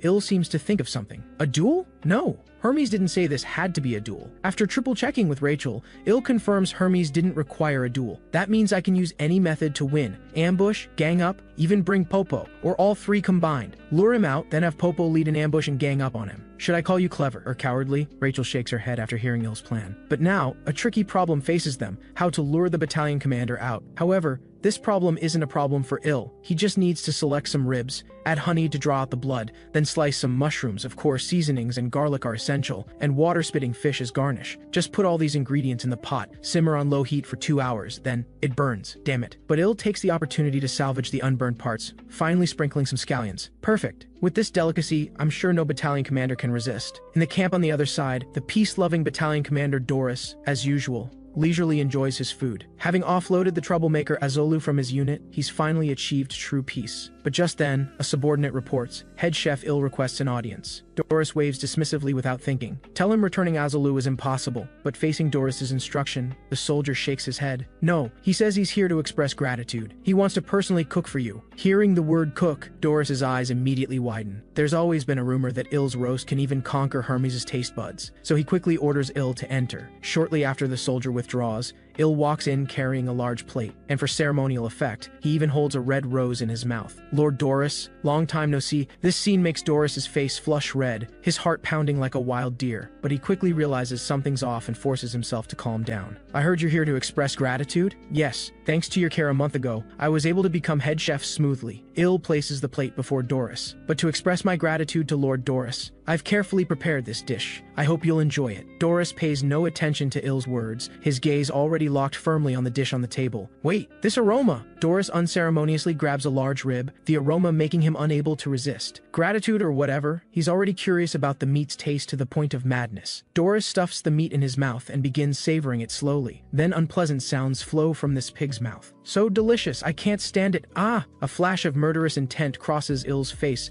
but it vanishes instantly. Doris doesn't notice. This meat tastes really good, Doris says with a red face, seemingly only now feeling ashamed of his earlier behavior. I'm glad it suits your taste. Ill forces a kind smile that would make anyone think he's genuinely happy. Then I'll take my leave. Ill suppresses his disgust, turns, and opens the door. But the instant he leaves the room, Ill vomits up everything he ate this week. How to describe the scene I witnessed? It was nothing but disgusting. Utterly disgusting. I must slaughter this pig. And so, Ill delivers meals to Doris for a week, regularly feeding him meat to make him a meat slave, then taking him to the forest to finish him off. That was Ill's original plan. But today, after tasting the food, Doris suddenly shows a troubled expression and stops. It turns out, tomorrow he will face a positioned defense battle. If he loses, he'll lose his battalion commander position. It's all because I became like this that people look down on me. Doris looks at his bloated figure with a self-mocking smile, then devours the meat in large gulps, but Ill falls into deep despair. It's over. If this pig gets killed in the duel, a week of my efforts will be wasted, and no matter how you look at it, this pig can't possibly win the decisive battle. You should have managed your figure properly, you stupid pig. Ill wants to grab Doris by the collar and roar. But just then, Doris's voice suddenly sounds. If you have time, I hope you'll come watch. You're my lucky charm. Okay, Ill nods, then silently prays in his heart. Please, let the challenger be even worse than Doris. The next day, Ill finishes his daily work with panda eyes and arrives at the dueling arena. Look on the bright side.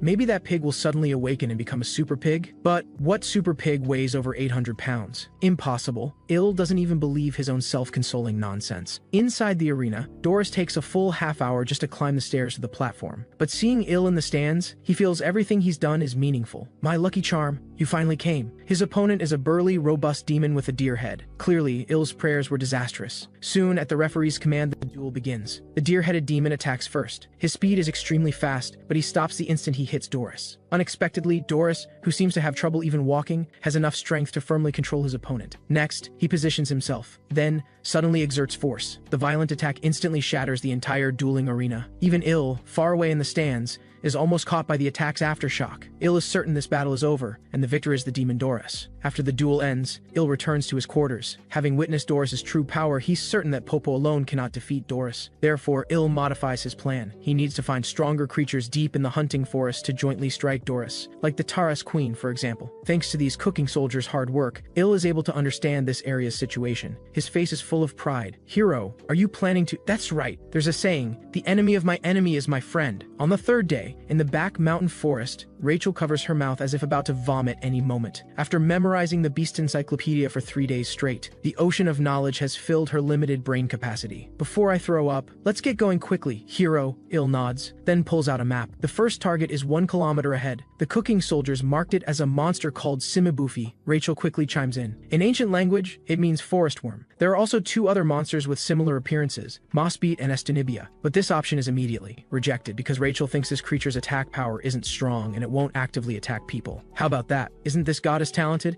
Call me the beast expert. Il is stunned. Ah, yes, you're not only talented but also very wise. That said, empty-headed guys do learn fast. Soon enough, Il gathers all the kitchen soldiers. He studies the map carefully, and one location catches his eye, marked as covered in steel-like scales. Dragon-shaped appearance, but Rachel says there are many types of dragons, and these descriptions alone can't determine which kind. In Il's understanding, dragons should be the beasts with the strongest attack power, so he decides to check it out himself. Arriving at the dragon's territory, Il issues today's mission to the kitchen soldiers. "We're cleaning this place out. No need to catch them alive. Hunt on sight, eat on sight." Il's decision excites the kitchen soldiers like never before. Whoa! The head chef finally came to his senses. "We can eat fresh meat till we're stuffed. Meat! I want meat!" Soon, they slaughter a large number of beasts here. Contrary to the kitchen soldiers' excitement, Il appears restless at this moment. Why hasn't the Beast Lord shown up yet? Logically speaking, with so many small ones dead, the big one should appear by now, right? So, to avoid wasting an entire day,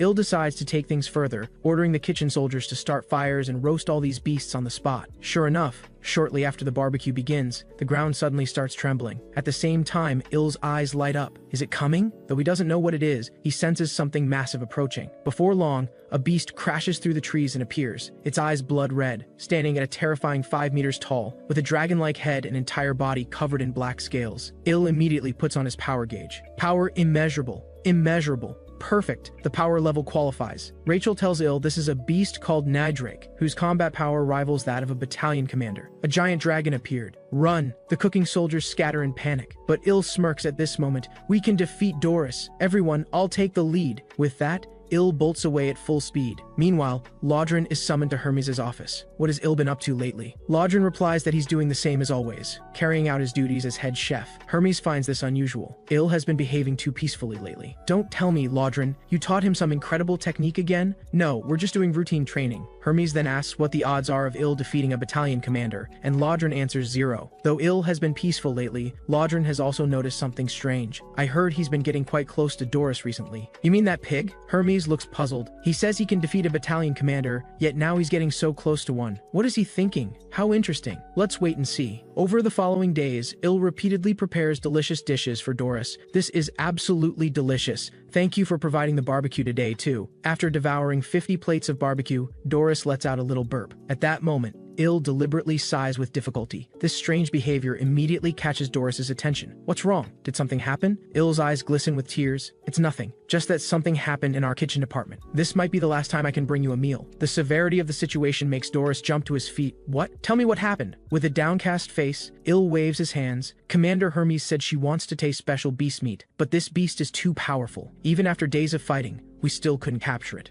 This statement shocks Doris. He can't fathom what beast could be that powerful. Marble pattern beast? What's that? I've never heard of it, but it's perfectly normal that Doris hasn't heard of it, because Il just made it up on the spot. This concerns life and death. I wouldn't lie about this. Seeing Il's predicament, Doris generously offers to lend him 200 soldiers, but Il refuses the kind gesture. He believes the soldiers are too weak. No matter how many are sent, they'd just be throwing their lives away. However, if our great Lord Doris were to personally step in, perhaps this trouble would be resolved. And if you do this, I'll make sure Commander Hermes knows of Lord Doris's contribution. Just imagining that after success, the commander might cup his handsome face and praise him. Doris gets excited instantly. Will it really be like that? Seeing Doris waver, Il quickly repeats that he'll definitely inform the commander, which finally gets him to agree. Alright then, I'll help you. After all, we're friends. Really? You agreed? A meaningful smile crosses Il's lowered face. Thank you, my lord. Rising at dawn the next day, Il leads a large force to the forest. Today is the decisive battle day, codenamed Pig Hunt Operation. Therefore, he specially brings along the strongest fighters among the cooking soldiers, Popo and Azolu. Though there's still time before Hermes' deadline, they decide to act early. Il heads toward Doris's troops, and soon both sides meet up, then proceed together toward the forest. Not only does Doris come, he even brings all the soldiers from his battalion, showing how seriously he takes this matter. But this isn't good news for Il. This is way too much. Over 500 soldiers. Of course, Nidrake, you're no coward either, right? Il can only console himself this way. After advancing into the forest depths for who knows how long,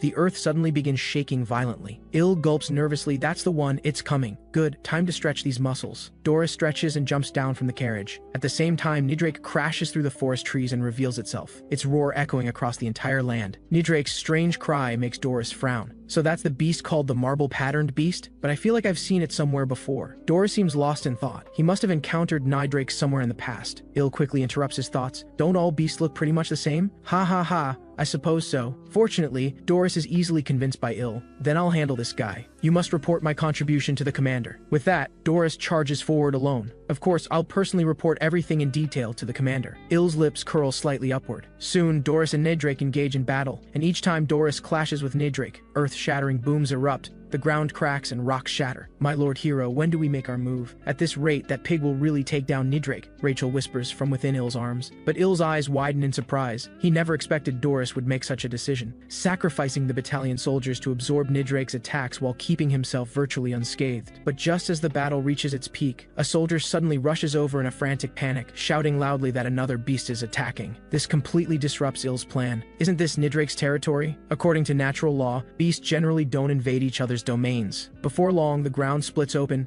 and a giant worm-like beast bursts forth. That's Simabufi. Rachel recognizes the beast instantly and shouts, "Why did that thing suddenly appear?" Il roars. However, the appearing beast isn't the last one. Beasts dominating various parts of the forest keep showing up one after another. This is completely beyond the plan. Knowing he's outmatched, Doris immediately issues a retreat order to the soldiers. Meanwhile, Rachel grows tense. My lord hero, what do? We can't let Doris leave here. Il knows this all too well. If Doris leaves, the one who dies will definitely be himself. He takes desperate deep breaths to steady his emotions, then slowly utters a few words. Lodron combat technique, first form. What are you talking about right now? Doris looks completely confused, but in less than 1 second, Il's heavy punch already slams into Doris's abdomen. Cancel that order. We absolutely cannot retreat. Il suddenly raises his voice. Everyone listen up. Fight bravely. We have no way back. Only those who survive are qualified to attend the victory feast. His booming voice drowns out the chaotic forest. Meanwhile, the struck Doris falls into thought. When are demons most enraged? When beaten black and blue? No. Or when defeated in a command succession battle? Still no. It's when betrayed by insect like humans. He showed him kindness, yet he dares betray him. Doris rages to the point of nearly losing his sanity, wanting nothing more than to rush up and tear Il to shreds. Il. Crimson light bursts from Doris's eyes with only one thought left in his mind. Kill Il. Doris makes up his mind and unleashes his ultimate hidden technique, Demon Bloodline Second Stage Bloom. This is a skill that trades burning one's life force for explosive power. Il is completely stunned, and even Rachel urges him to flee immediately. But Doris's attack is indiscriminate and lethal. His battle aura spreads outward with himself as the center, and the beast Simabufi near Doris dies instantly. Fortunately, Il is far enough away, so his injuries aren't too severe. But Doris's rage doesn't diminish in the slightest. I'll tear you to shreds. At this critical moment, Il remembers he still has his 2 trump cards. Popo and Azulu, where are they? Rachel looks worried. They seem to have been dragged into Simabufi's burrow. Hearing this news, Il feels utterly hopeless, which means he must defeat Doris alone, an almost impossible feat. However, at that moment, Doris's trembling body suddenly coughs twice, with blood flowing from the corner of his mouth. This makes Il instantly realize that Doris's devastating technique apparently comes with extremely severe side effects, so Il immediately takes off running. Rachel, quickly tell me what beasts are nearby. 11 o'clock direction. If you keep going, you'll reach the ogre habitat. Ogres are very strong creatures, with combat power generally above 30,000. However, for Doris currently in the bloom of Blossom's second stage form, they're like roadside trash, swatted away with ease. Just like that, One runs and one chases, the situation lasting about 10 minutes. Doris gradually loses patience, so he stops in his tracks and unleashes the third stage of Bloom of Blossom. Instantly, waves of immense power flow endlessly from within his body. But at that moment, Doris's heart suddenly sends out a sharp pain, accompanied by violent coughing, with mouthfuls of fresh blood continuously pouring from his mouth. Rachel can sense that the demon energy within him is rapidly depleting. What's happening? Have I already reached my limit? I must have exhausted too much stamina during the chase. Realizing the situation is dire, Doris immediately turns and runs. Hey, where are you going, buddy? Just you wait. Once I recover my strength, you're dead. Perhaps his stamina is too depleted. Doris only runs a few steps before Il catches up. You can't escape. Il clenches his fist, gathering all his mana into it. Lodron Combat Technique 7th Form. Destruction Shockwave. But to his surprise, even though severely overextended, Doris still catches his strongest attack. Both sides' mana continuously collides in the air, as if it could tear the earth apart the next second. But at that moment, an unknown force intervenes in the clash, instantly sending Il flying. Damn it, what's going on? Not understanding, he quickly looks up to observe, only to see Doris clinging to Hermes' leg begging for mercy. Please save me, Commander. But what responds to him is the intense demonic power bursting from Hermes. Shut up, Doris. Just how stupid are you to be beaten this badly by a mere human? Doris immediately falls silent.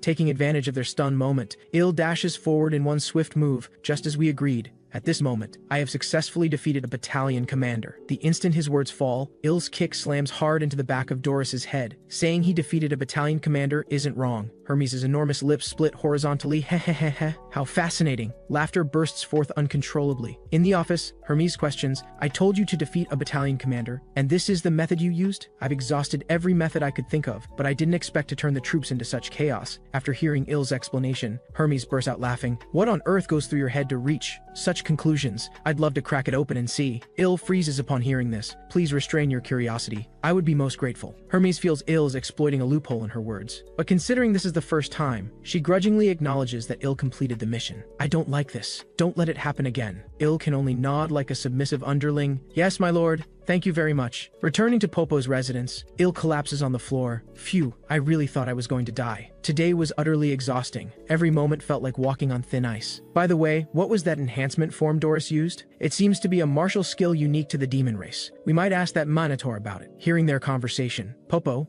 who is resting at home, pokes out its head and calls out tentatively. All right, Popo worked hard too. I'm sorry I couldn't take better care of you. After hearing this, Popo chirps energetically, seemingly indicating it's fine. Ah, so cute. Il keeps stroking Popo's head. Speaking of which, I do feel a bit bad about Doris. He treated me pretty well, yet I deceived him in the end. Really? You don't look the least bit guilty to me. Rachel's eyes narrow to slits. No, I'm sorry, truly sorry. Il covers his face with both hands, but his upturned lips show through. Hey, you're smiling right now, aren't you? Take your hands away. After defeating Doris, Il jumps all the way to level 420, and his combat power reaches a terrifying 13,936 points. Excellent. Let's keep this momentum and push forward. Let's celebrate with a drink. Rachel brings over a large mug of beer. Let's toast to taking down Doris. 3 days later at dawn, Il arrives at the training grounds early, even half an hour before Lodron. You're here, Lodron. Yes. Congratulations on defeating Doris. Thank you. Il slowly walks over, taking the opportunity to ask, Lodron, do you know about Battle Aura? Lodron closes his eyes thoughtfully, then nods after a moment. Though the timing is a bit early, if it's you, it should be fine. Actually, Lodron had originally planned to teach Battle Aura much later, as it's quite dangerous. If one practices Battle Aura without a solid foundation, it could ruin the body. Lodron begins explaining the principles of Battle Aura. Battle Aura is roughly divided into two types. First is tangible Battle Aura that follows specific technique patterns. Second is intangible Battle Aura like flowing breath that has no patterns to follow. Compared to regular Battle Aura, intangible Battle Aura is much rarer, and the Bloom of Blossom that Doris used belongs to intangible Battle Aura. According to Il's understanding, the first type is an attack skill, while the second is a buff skill. Lodron continues explaining, Evolution Form is an ancient combat skill. Anyone who can use demon energy can learn it, but very few use it because it comes with extremely severe side effects.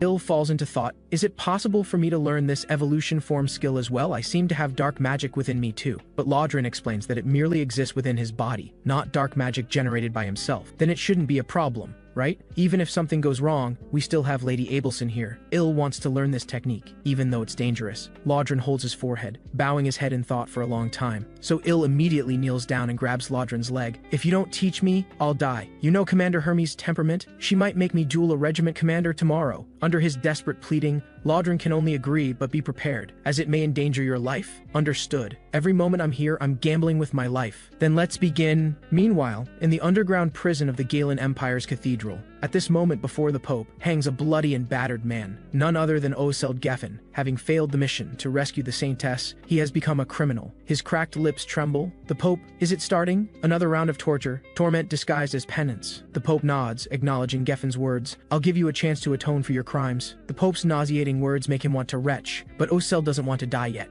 What chance? Kill Abelson Mariette. The Pope's expression turns cold. Geffen suspects he misheard. What did you say? Why? This makes no sense. Kill the candidate Saintess. What do you gain from this? The Pope doesn't answer, only telling him the reason need not be known. Geffen shakes his head. I can't accept this mission. The glutton in the Black Castle. That's not someone I can handle. Hearing this, the Pope's stern expression instantly softens. Don't worry, we'll act when the glutton is away. Additionally, I'll dispatch 3 knights to assist you. So this time, you must succeed, Geffen. On the path to glory, failure absolutely cannot be tolerated. Meanwhile, on the other side, after using evolution form for the first time, Ill foams at the mouth and collapses on the ground, barely breathing. Fortunately, Lodron calls for Abelson. Are you both insane? Making a human practice combat technique specifically designed for demons. Ill said he felt fine, and over time, the demon energy remaining in his body would decrease. Abelson stares at Lodron with a dangerous look. Are you a cleric when you're not an expert yourself? How can you determine something is safe? If left untreated, Ill's survival rate is less than 1%. Previously, she wrapped and sealed the demon energy within him, but now it has all been released. In this situation, Abelson has only one method to fully fuse the demonic power within Ill's body with his flesh. This is completely different from the previous situation where demonic power merely lingered within. It's a fundamental transformation of the human species that shouldn't be possible by normal logic. I will use holy power to suppress the demon energy, then spread it widely and evenly, adjusting the concentration in each part until it's within a range his body can accept. Is this really possible? Lodron's expression turns grave. I'm not sure either. I've never done this before, and there's no precedent. There's also a possibility that the demon energy will resist the holy power and become violent. Abelson grasps Ill's hand, but regardless, we have no choice but to at least try. As her words fall,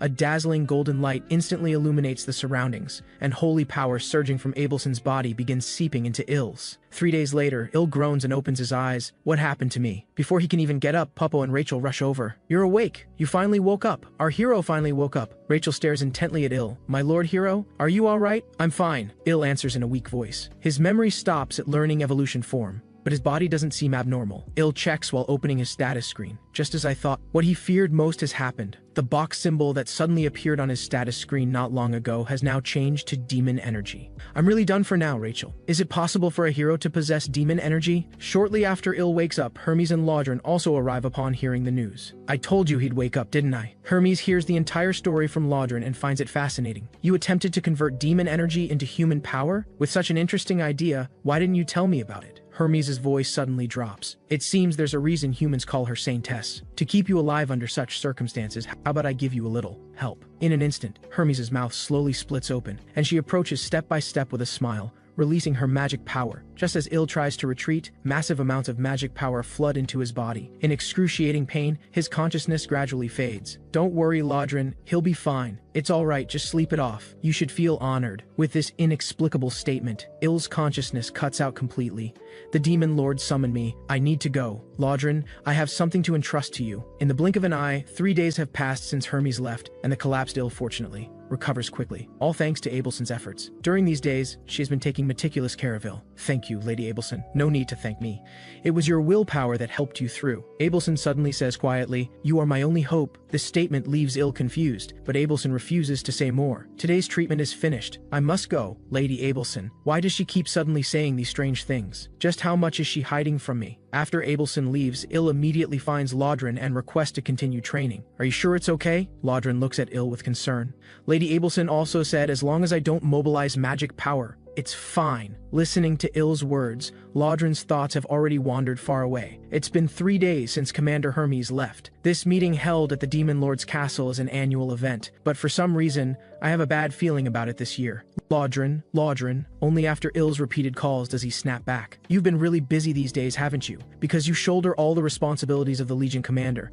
Is there anything I can help you with? Lodron shakes his head. It's fine. The commander will be back soon anyway, so don't worry about me. Focus on taking care of yourself. Hearing these touching touching words. Il immediately bows deeply. Yes, sir, I understand. Looking at his beaming face, Lodron has another thought. Il has indeed grown stronger, though he himself doesn't seem to have noticed yet. Is this evolution from his body adapting to demon energy? Perhaps Il's body is growing stronger as it adapts to the demonic power. Just as he's contemplating the reason for this growth, Lodron's expression suddenly freezes. This is holy power. In the Demon Army 3rd Legion headquarters Black Giant Star, Lodron actually senses holy power. Though candidate Saintess Abelson is indeed stationed here, what he senses now is definitely not Abelson's power. Someone is hiding holy power. There are 3, no, 4, the covertly lurking holy power. If Lodron weren't exceptionally sensitive to holy power, he probably wouldn't notice the anomaly at all. Looks like trouble's brewing. Lodron's sudden statement stuns Il. What trouble? No time to explain. Stay here. Leaving Il standing there dumbfounded, Lodron hurries off in a certain direction. Perhaps to keep their movements hidden, the invaders are advancing slowly. The infiltration is going quite smoothly. Is it because the glutton isn't here, Geffen? Unlike the knight's relaxed state, Geffen is quite grave this time. Keep it down. The glutton may not be here, but another monster exists in this castle, called the Red Nightmare. Just as he finishes speaking, the arriving Lodron successfully intercepts them. The invaders are 4 humans wearing black hoods, clearly stunned when they see Lodron suddenly appear. He's the Red Nightmare. This guy's demonic power is extraordinary. Everyone be extremely careful. The leading Geffen immediately issues combat orders to the squad. Lucas, Nell, go find Saintess Abelson. Orca, you and I will face the Red Nightmare together. Looking at those eyes, Lodron can't help but frown. That guy is at least division commander level, Oseld Geffen. Immersed in madness, one can sense division commander level magic power from him. The target is probably to rescue Abelson. Since they bear such an important mission, they must have brought the most elite forces, and the remaining 3 are at least company commander level. Honestly, Oseld Geffen alone is difficult enough to handle. But fortunately at this moment, Il's voice comes from behind. Lodron! This looks quite serious, so I rushed over too, though Lodron outwardly says, "Didn't I tell you to stay put and wait for me?" Inwardly, he's actually full of gratitude. Listen, Il. Their target is the Saintess. As Lodron speaks, he removes his necklace and tosses it to him. Take the Saintess and flee immediately. Use this necklace as proof to summon the senior officers of our unit. Understood. Il nods without hesitation. At the same time, the human side also begins to move. Geffen and Lodron engage in fierce combat. Stop that guy. If this gets out of hand, it'll be troublesome. 2 knights immediately chase after Il. Without the commander's orders, you absolutely cannot take the Saintess. At this moment, Lodron swings his fist toward the ground. Lodron combat technique 7th form. Explosion, shockwave. The instant his fist contacts the ground, accompanied by a tremendous boom, the ground flips and heaves. Thanks to Lodron's help, Il successfully escapes and rushes straight to Abelson's room. At this moment, the hero system suddenly pops up. Evil villains are attempting to kill Abelson Mariette. As the hero, you have a duty to protect this candidate Saintess. Objective: protect Abelson Mariette. Reward: 1,000 hero points. Evil villains attempting to kill Abelson Mariette? No matter how I look at it, this statement seems bizarre. That group is most likely a rescue team sent by the Holy Galen Empire, so aren't they the righteous side? And the reward is too generous. The bounty is actually as high as 1,000 hero points. Il shakes his head to clear his distracting thoughts and bursts into the Saintess's room. Humans have broken in again. It's the same ones as last time. We need to flee quickly. Since Il holds Lodron's necklace in his hand, the Minotaurs guarding the Saintess don't obstruct him. The invaders are here. By Lodron's orders,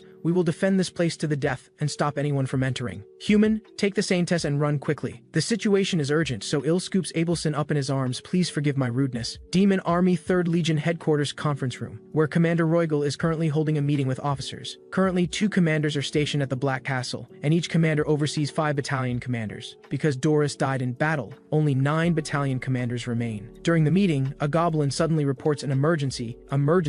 A human carrying Lodron's necklace has arrived here. He says humans attacked the castle because they're hunting the Saintess. What's going on? Not understanding, Roigel comes out to meet Il. This commander's appearance is indistinguishable from humans. Il has seen him before. He's the high-ranking demon who appeared during Doris's commander selection battle. Explain to me in detail what happened. Il takes out Lodron's necklace and tells everything that just happened. After hearing this, Roigel looks utterly perplexed. Humans want to kill the Saintess? How is that possible? However, the very next second, as if hearing something, he shouts loudly for everyone to get out of the way. Sure enough, 2 black shadows suddenly descend from above. Their target points directly at the Saintess, though Roigel immediately casts action restraint, attempting to bind the attackers. The distance is too far, he can't make it in time. Just as the hero quest described, this group's purpose isn't to rescue Abelson, but to kill Abelson. Sharp blades whistle toward them with momentum to pierce through anything. Lodron combat technique 7th form. Explosion, shockwave. At this critical moment, Il successfully strikes the attackers. I will protect Lady Abelson.